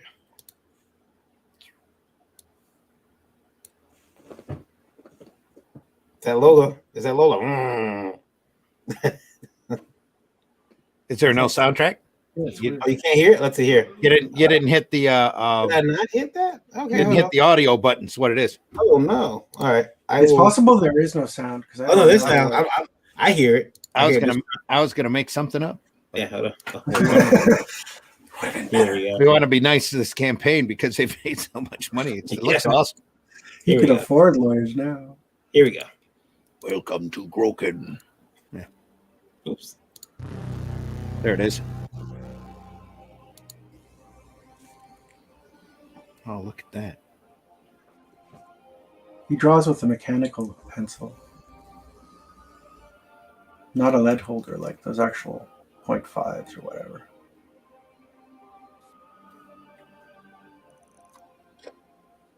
That's all you get. Short and sweet. His father really wanted him to be a medical illustrator, possibly a doctor. And he was like, "No, I'm going to make comics." And he's like, "Man, it's comics. The boom is over. What are you doing, kid?" And then he's just been, kicking all sorts of ass. He took it. I think it motivates him to be doubly good. His first time being a writer. Oh, that's possible. This is his first time writing a book. But yeah, I mean, that how sick would that look in Eric with a hollow foil cover? Oh yeah, man. So I'm thinking I'm going to take my comic books back to scratch, guys. Taking my comic back to scratch. I can't do this. Yeah, it might hurt our brain to keep scrolling. His is the type of work that's like, I quit. It's like, right? It's inspiring, but it's devastating. It's a bit like watching the phase that's been going on. A number of artists have done it, but to draw directly with ink with no pencil, and it's perfect, and it's just freakishly good. It's just like, okay, well, I can still draw, right? It's like, folks, you got 5 hours if you want to get Groken over on Indiegogo. You just bumped it up, man. Yeah, it just went up to 80. It's an Indievote bump, baby. There it is. Boom. Respect. Groken over on Indiegogo. It's $80,140. Ken don't need us, but Ken Rockefort, one campaign. He's in Tracy, United States. Tricos ain't get a kick out of that. So yeah, he's gonna have that. And when he hears this tomorrow, he's like, hey, he's gonna send you a message saying variant. F you. Yeah. There's Groken over on Indiegogo. Pick that up. You can get one copy, $25. It's shipping in December 2021. So go check that out. It is it looks good. I mean, it's just a pretty book. I don't, and he has everything written there, what you can expect, but it's a gorgeous looking book. I like it. I like it a lot. Cool. Also, Indievote Radio. Randy, this is a good one for you. Hey guys. Hey guys. Yeah. Okay. I am putting together a convention. Yeah. Do any of you have any suggestions or experience running a con?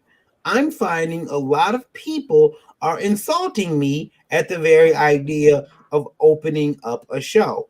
Really smart mouth comments, snark, and more are directed at me and my Facebook page for the con. Please help me figure out what to do. I ran a virtual convention with several of the same complaints. People telling me that my virtual con is a scam, even though I don't charge any money for it. Are comic creators just bitter? What am I doing wrong? Please help. Randy, Eric, I'm going to shut up. Well, I think all virtual cons are scams, so don't hold that against yourself. Oh, well, what about virtual cons and real cons? As long as you're not charging money for it on a virtual con and you have interesting people on that want to talk. Sounds like it could be fun. It's like it's taken Pops quite a bit to build up CromCon to where it is. Well, yeah, but the CromCon, you know what? I don't even feel, and Pop's probably going to hate me for saying this, I don't even feel that CromCon, I think it's misnamed. Because it's really like a celebration of the creators. Yeah. More so than it is a con. Like you can go buy but you get to talk to the people. It's like almost but I get why CrowdCon sounds great as a name. It's just, and I'm sure he can, I'm sure he can span it out and expand it. I can't wait till we have the actual first CrowdCon when he does it up in his neck of the woods. We'll go up there and hang out with Pops for a while. That'd be cool. I imagine CrimeCon having being 420 friendly though. Pops, I don't even care about the money anymore. But I think the CrimeCon, I think it's misnamed. I think that it really is like a celebration. He can call it anything else he wanted, but those type of, I don't know if I would do a con right now because everything else is going crazy. We just had I don't know if you guys know this, but we just had a new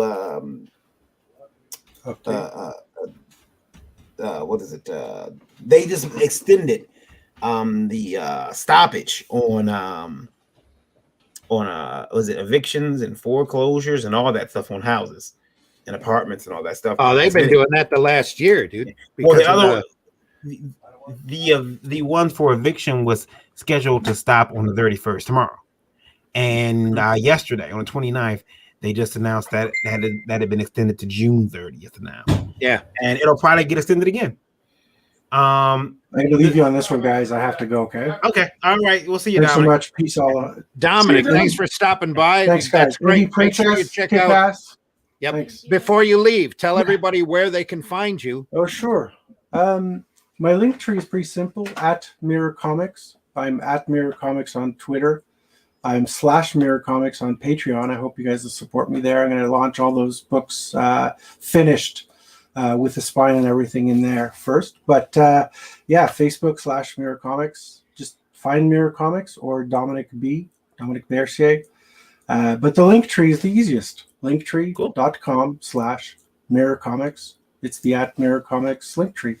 Thanks for having me, guys. Sorry to skip out on you. No problem. Thanks so much for coming on. Thanks so much, Randy. Bravo. You're setting the bar very high for the Hall of Fame. Congratulations. I'll see you guys later. Yep. All right, guys. I'm out. All right, we'll see you. I have no idea what he's talking about. Oh, I don't know either. I don't know how to get out of here, though. How do I get see you out? now. But just pull yourself up. Yeah. Thanks, guys. Bye. You can do it. You can do it. All right, bye. You need help? We'll kick you. No, I'm good. All right. Bye, guys. I figured you would. Cheers. Pop says Take care, Dominic.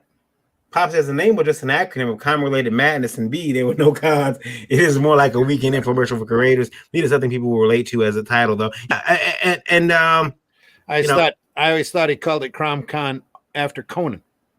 By Crom. Yeah, no, it's I do like when vendors come out. I made that connection too. Yeah. Did you? Yeah. No, I would say though that I think that making a con though is again it's scary because we don't know if we're gonna be able to have cons this year. So all right, yeah, I'm sorry, we weren't addressing that guy's question very well, were we? Mm-hmm. Yeah, the snark that you're getting is because some people are they're upset. They don't like the fact that you're going to do a con, and they don't like the fact that you're going to charge money. They want to know where the money's going on. Is there a refund plan? It could be a number of things, snarkiness, or people going, what, you're going to have everybody wear masks or what? Who knows exactly why they're snarky at you. We're not privy to your mail. So yeah, we'd be guessing at best. There's always a lot of haters out there that you just have to shrug off. And then you need to, if you are getting a lot of haters, you really need to sit down and question the value of your friends. So, everybody should be out there helping to coordinate stuff or get it rolling. Unless you've got a ton of cons in your area, nobody's got those right now. Yeah, and post 2020, there's always, no matter what happens, no matter how out of it we get, no matter how normal we get, there's always going to be a group of people who are going to think that we shouldn't be back doing cons and stuff again. And they're going to be on the internet because that's where they live. They have nothing outside of that. They have nothing else to do. Nothing to do but pitch a fit. Yep. You just got to ignore it. Ignore it. I mean, and there are people who are doing cons of schedule. I think, listen, I have no problem with going to a con on certain holidays. I think, Eric, did you do that Easter con? Mm-hmm. You did Easter in Indiana? I did Indiana Comic Con a couple of times when it was on Easter. Yeah. Yeah. How was that? I mean, It was fantastic. Mhm. But So- I mean, let's face it, a lot of people coming to cons are a bunch of heathens. So it didn't really affect them. it's a I celebrate the birth of Christ every day of the week. I don't Yeah. need a special holiday for it. right. That's how I look at things. I had a question on Sunday. Were people in the church best? Did you see Did you see people coming in their Sunday best on Easter? There's a few people that were dressed up. Yeah. If I remember correctly. Did you see people? Had to mute his mic. He's got to catch up with us. Catch up with the rest of us. Catch up, Calderon. JD just got off the train. Yeah. Yeah. Mike, he's got to catch up with us. Catch up with the rest of us. Yeah.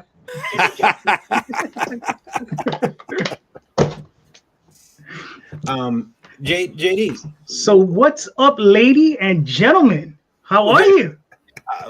The What did I problem- miss? Well, we're talking about this. Actually, I got a question for you.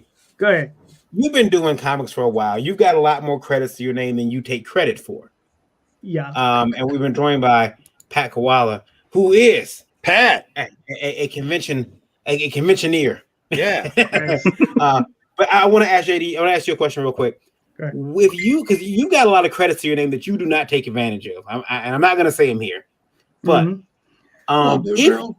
if you found La Blue Girl, Tenchibu you. There you go. yeah, you wrote a lot of stuff, man. Yeah. and no one gives you credit for it, but except for me, I become a fanboy. I'm like, but here's the thing. Thank you. What if you find an Oswald Chronicles on Oswald fan page, and you find that people are sharing links to bootleg merchandise where they can pick up little Oswald resin figures and pillows and plushies, and you were moonlighting in the group secretly? Right. What would you do? Well, addresses will be found and people will be visited in the middle of the night. That's all I'm saying. That's all I can say. Can't say more than that. I see. You can't say more than that because there'll be cases. I see. Exactly.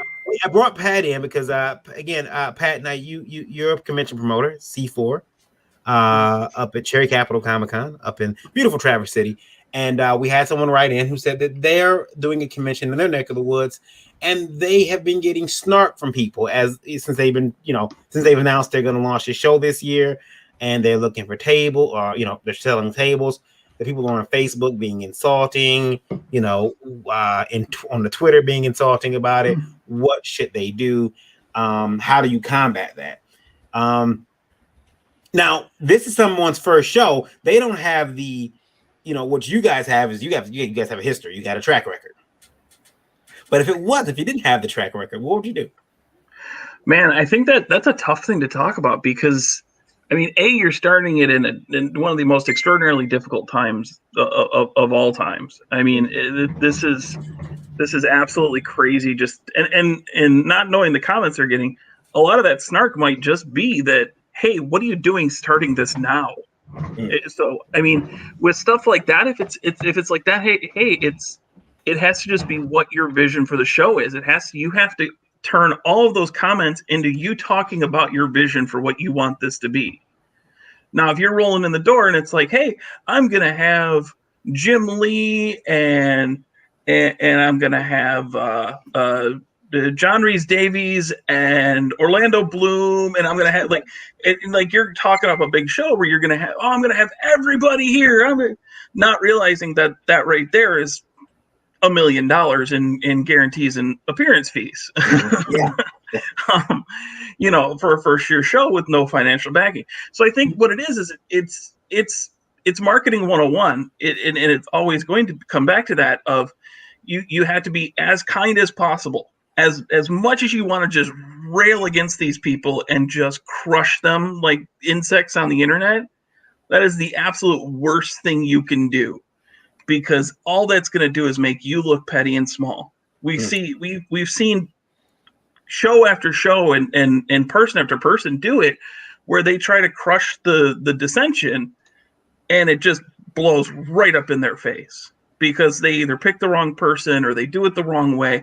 Like, you have to be extremely professional at all times, and you have to talk about your vision. you have to market it, and you have to take every opportunity to show people what it is you're planning to do, how you're planning to do it.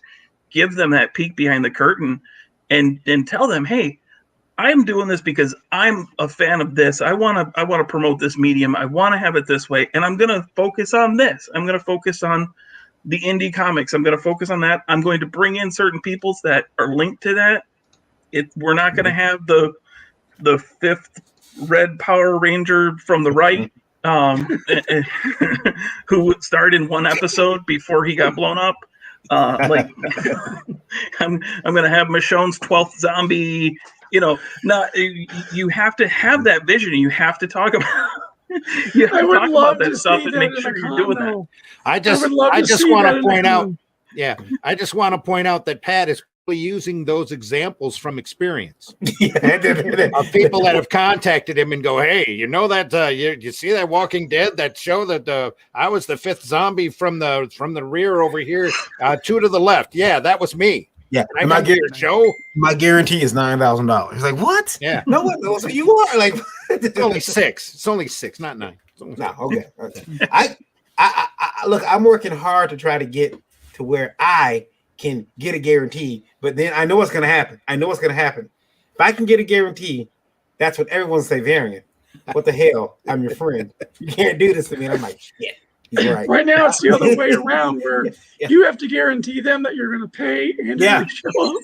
Yeah, I was going to say, I'm just happy to get an invite. Yeah. You're going to a table. I'll be there.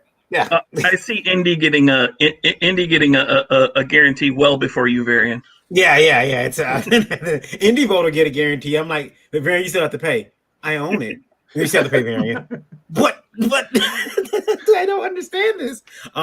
Grandpa's Comic Con says not that much, but it's a lot for first year shows. Yeah. Pat is correct. Transparency is key. We try our best to be that as a show.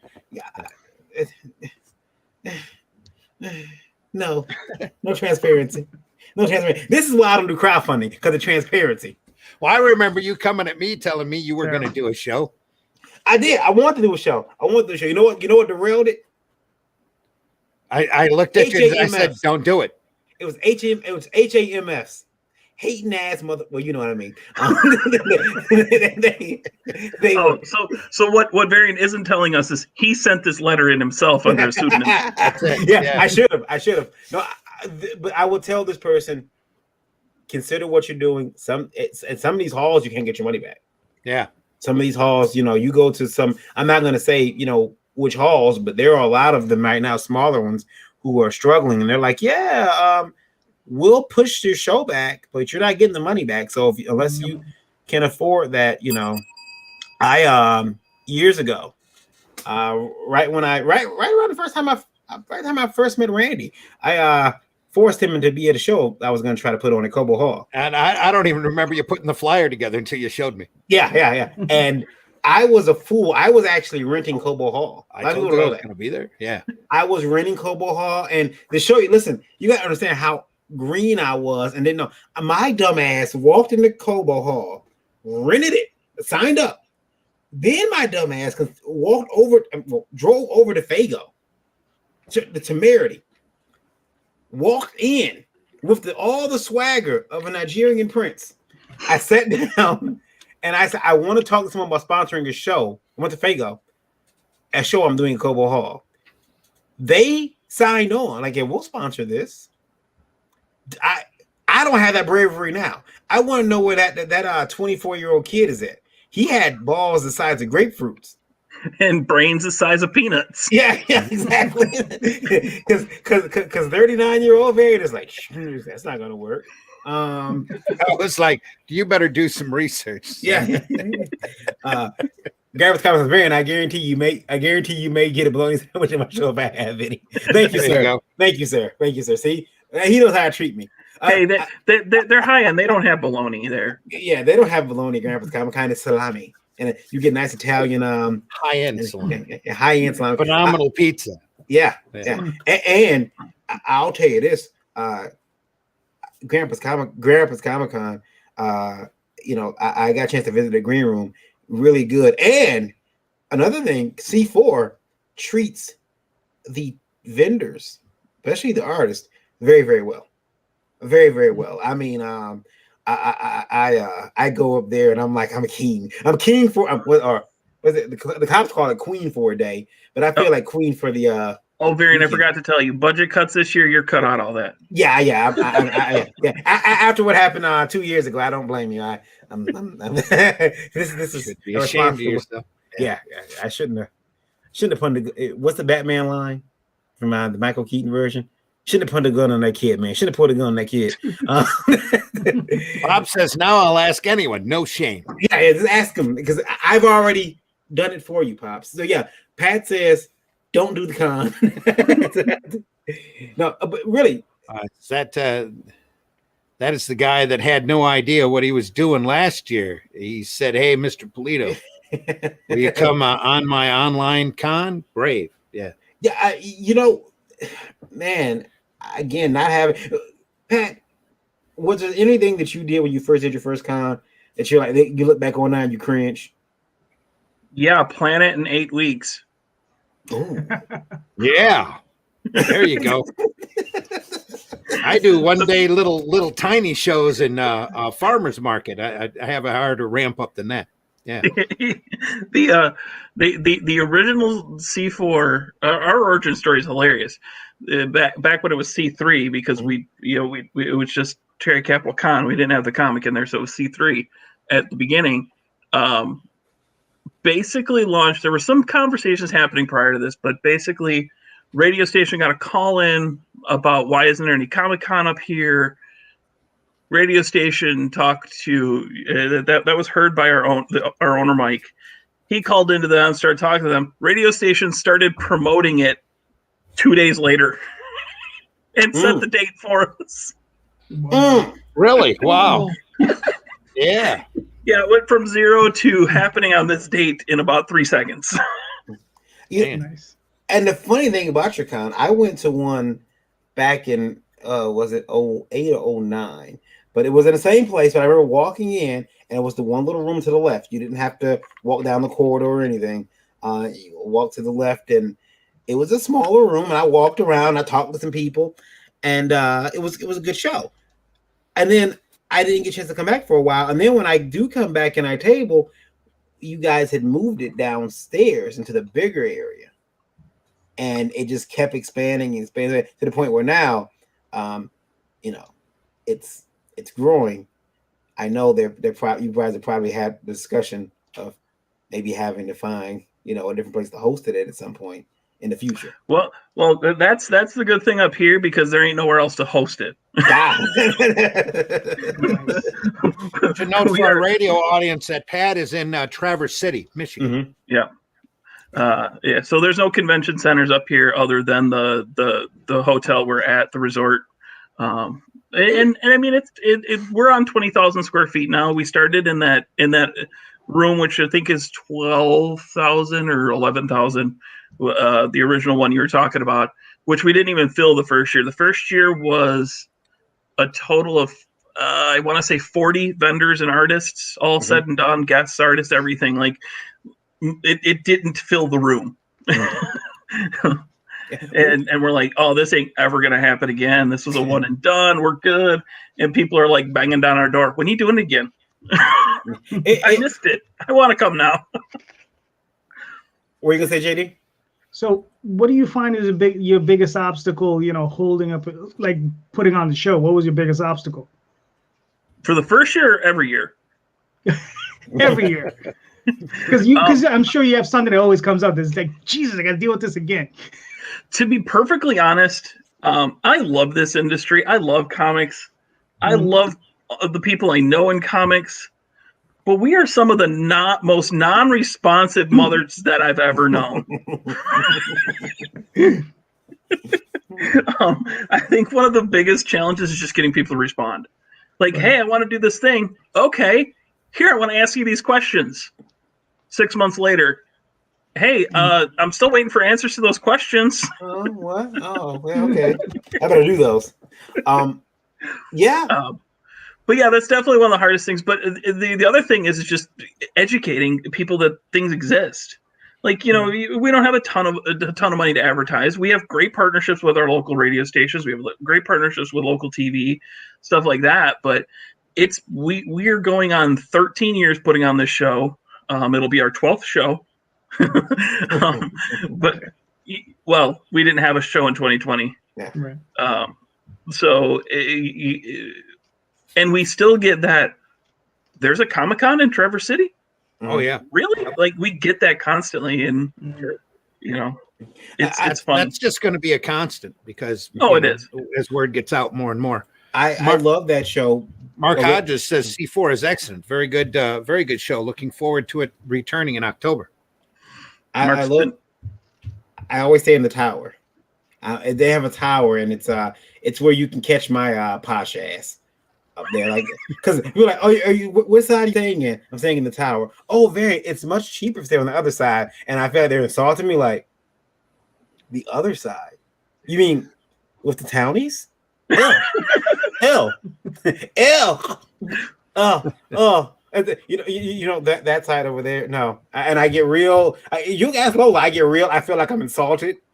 My hands start doing these little things, and it's weird. Pat, I got a question. Mark says Cadillac Pop Culture Con announced it's happening 2 weeks ago, and it's this Saturday. Holy crap! Ooh, good luck to them. Good luck There's to a them. show in Cadillac. Apparently. Yeah. Pat, did you see Titans? No, I did not. So they have Raven from Traverse City, Michigan. Really? Yeah. And when I seen it, I'm like, bullshit. That's not Traverse City. It can't be. But yeah, she's from Traverse City, Michigan, because Dick is hanging out in Detroit. He's a Detroit cop, so they put Raven in Traverse City. Traverse City is crazy. Somebody at WB must be from Traverse. Mm-hmm. It's the only thing that makes sense, because like all sorts of Warner Brothers shows have mentioned it. Like Big Bang Theory mentions it a couple times. Obviously that with Titans, every now and then you'll get like these hits on Traverse City in a show or something, and it's crazy. And it seems to be a lot of Warner Brothers properties. I thought it was weird. I was like, I need someone to verify that they at least went to Traverse City and shot something, and I don't think they did, because there's a scene of Detroit, and I'm like, that's not a Detroit alley. That's not how that alley looks. There should be more crackheads and glass. That's not that alley. Pat, I want to thank you for coming in and talking about that and helping us out with this question.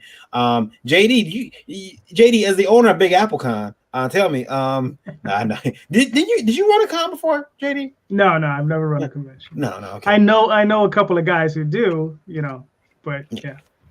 They're just about as crazy as me, right? Yeah.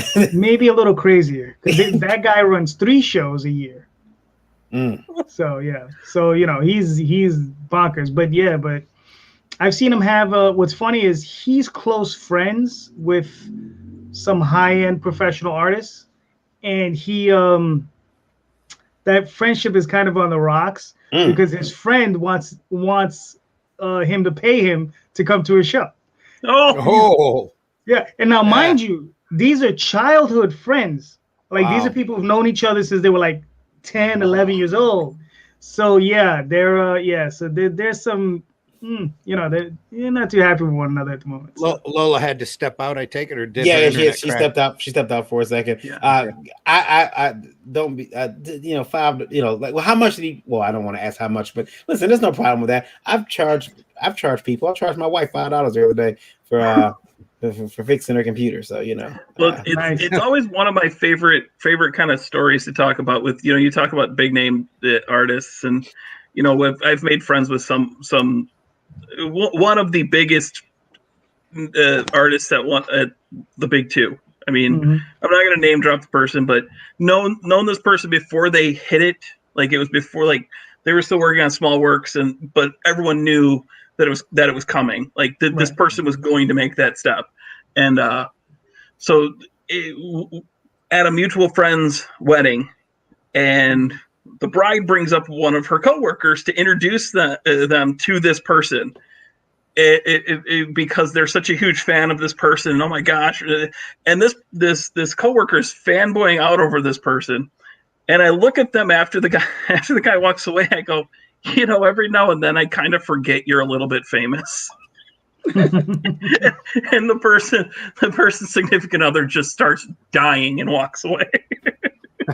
That something similar happened to me with Randy.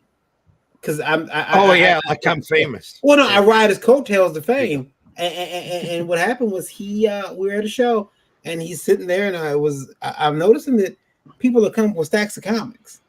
And I'm like, oh, look how many comics did this guy buy? And then they come in, they sit him down, like, could you sign these, please? And Randy's like, oh yeah. And Randy's just signing. No one's ever bought me comics that they didn't buy from me to sign. Oh. And I'm like, the hell? Then I'm looking like, because it's a huge stack of comics, and Randy signed them all, and I'm like, when's he gonna start charging? Because it's a stack of books. I'll start charging when I see somebody on eBay trying to get any type of value for my signature. There we go. Oh well, we've seen that. That's and then Randy also gets recognized places now.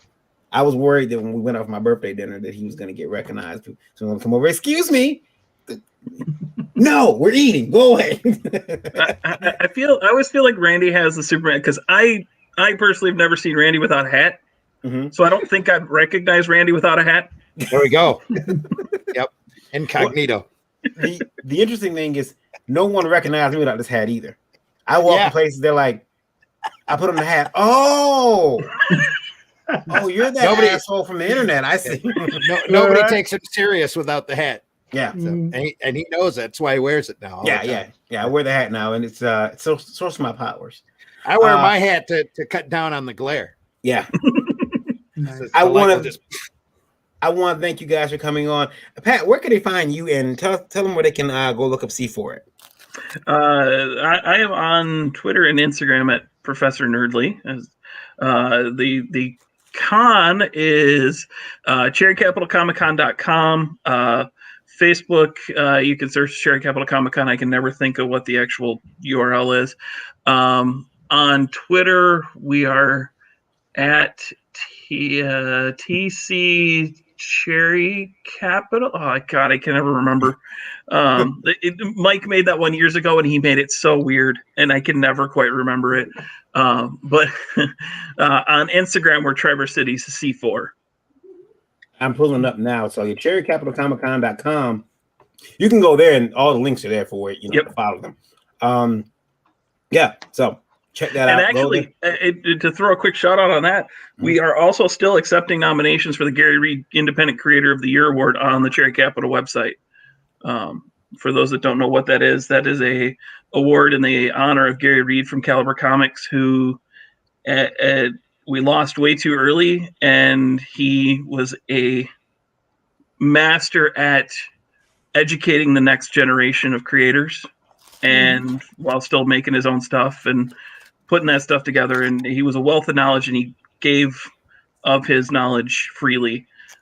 So with the blessing of his family and to honor him, we wanted to put this award together that honors those independent creators who are trying to help the next generation come along while they're working on stuff. Very good, very good. I had to be nominated.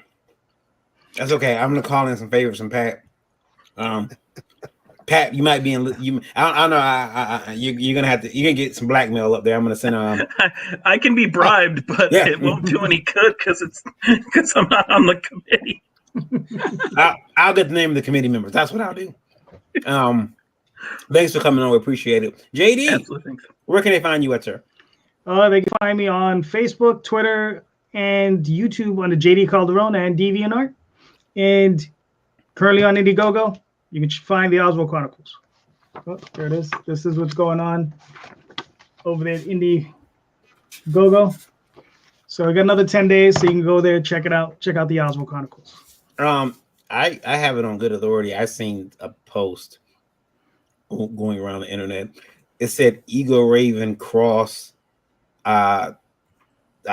Was it Oswald Chronicles? Yeah, that's coming up soon. Is that look? When I see cross, I start to think. My manga instincts kick in. Mm-hmm. Are we mixing the universes? Mm-hmm. We're mixing the two universes. Yes. That's entertaining. Yeah, gotta check that out. Mm-hmm. That'll be coming up. We're gonna do a cross promotion where if you pledge to Daphne's campaign and my campaign, you're gonna get a special comic created by us. So it's gonna be a 12-page comic. We haven't decided if it's gonna be a full color or a black and white, but if you pledge to both campaigns, you're gonna get that book. Very good. Very good. Also, she had to duck out. She's not feeling well, but check out Lola's Lore campaign. It will be launching tomorrow. She's going to do a special stream, 8:30 p.m. Eastern Standard Time. Lure or Indiegogo, Lure. Check that out tomorrow. Nice. It will launch at 8:30. She's going to be doing a special stream. I try to talk her and doing something horrible during the stream to raise money for that book. Eric, where can you be found, sir? You can find me at Dreaded Dinosaur on all the social medias. You can also go check out Dreaded Dinosaur Man on Webtoon. New episode dropped today. And get over there, comment on it, leave a comment for me. I'd really appreciate it. Also, if you would like to have a physical book to hold in your hands, you can head over to Pro Wrestling Tees and pick up Roddy Piper, the Kilted Avenger from ProWrestlingTees.com. Or you can head up my website, EricHodson.com, click on Buy Prints and help me pay the rent.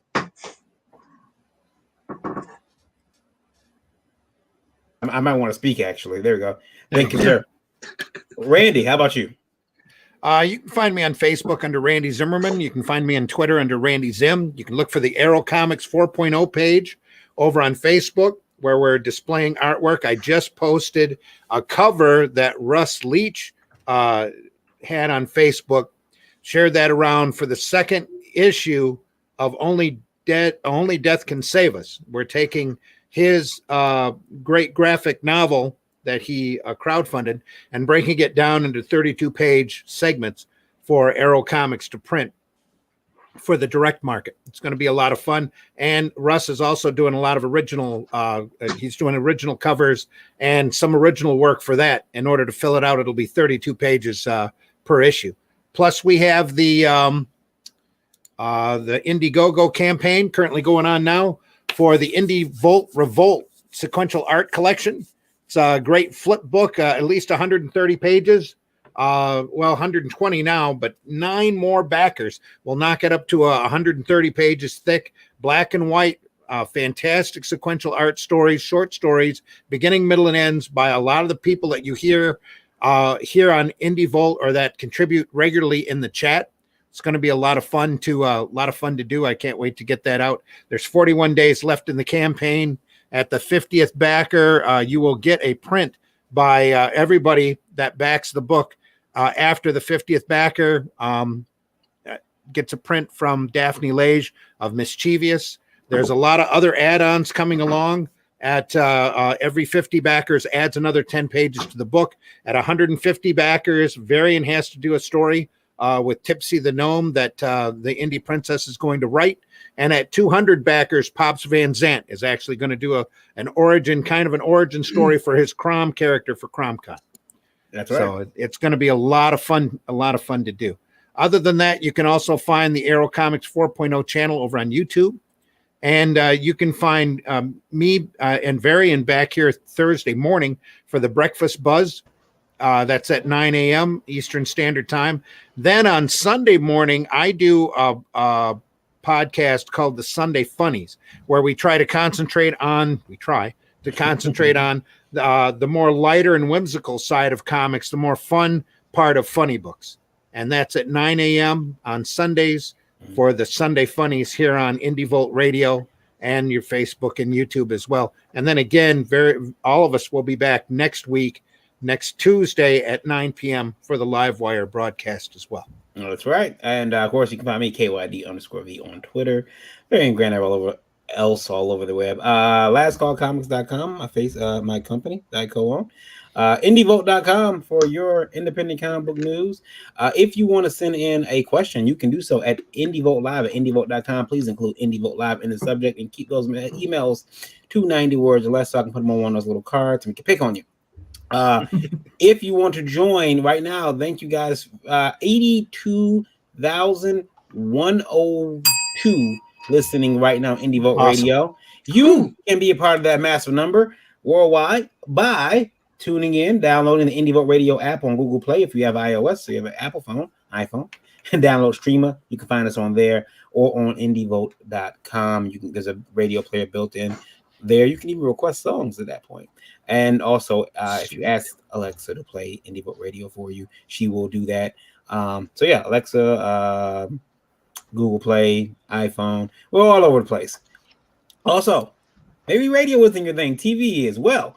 We have a Roku channel, Indie Vote TV. We got some independent movies up there, some long form videos like this. When YouTube says, hey, you can't say that on YouTube, we say, okay, we put it on our TV station. They can't control me over there.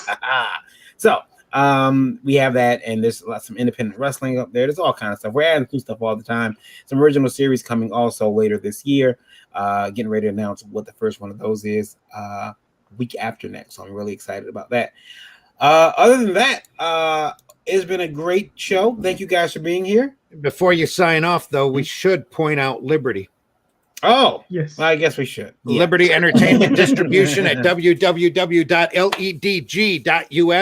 Retailers, you're going to want to sign up to be an account for Liberty Entertainment Distribution. Publishers is alternative and independent comic companies. You're going to want to sign up to be part of Liberty Entertainment Distribution. There's a lot of stuff coming up here with Liberty that you will want to be a part of on both the retailing and the publishing side. They're starting to make some good headway and add more people all the time. So I'm looking forward with Arrow Comics to be distributed through Liberty Distribution for our direct market books here coming up in the latter part of this year. Jake said Indie Vote the award show. Yeah, that's coming as well. That too. Indie Vote award show. Just brought on a new sponsor. Varian is so bad at promoting his own stuff. Varian's also lazy. The Indie Vote Comic Book Awards, September 18th, 2021. Live from Dave & Buster's. Sponsors include Crayola, Dick Blick, Mix'em, StreamYard. Yep. StreamYard, Logo Comics, IndieCron. Yep. There's a Liberty Entertainment Distribution Group. There's so many, and there's some more being added. One that we just came on that I'm like, really? Okay, cool. So we're gonna have them. You can't announce that yet? No, because they've yet to sign their contract. But okay. Yep. They will be doing that very shortly. Logo Comics I mentioned, where you can get fine quality artwork and paper from, and all the you can go sign up over at indievoteawards.com. Submit your book. There's a submission fee, but that submission fee goes to Autism Speaks, also a sponsor of the show as well. Do we want to run that commercial? It's only 30 seconds. Sure, why not? Here we go. Okay.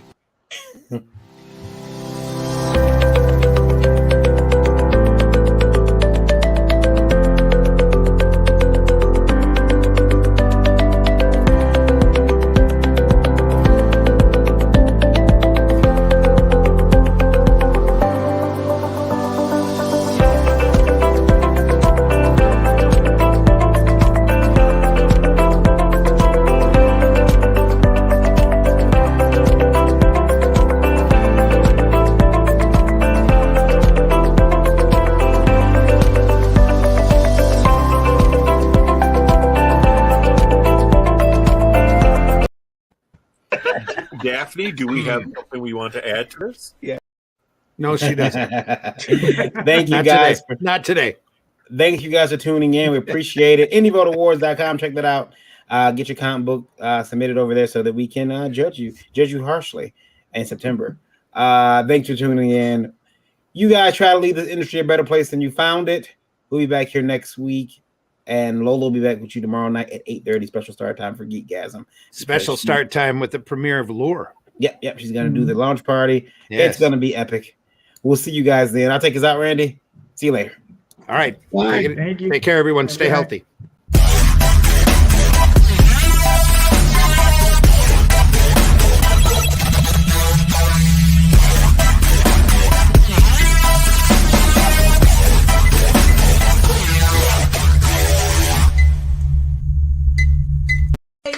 Yay! Think about what you've accomplished. Can't nobody tell me nothing. You can't tell me nothing.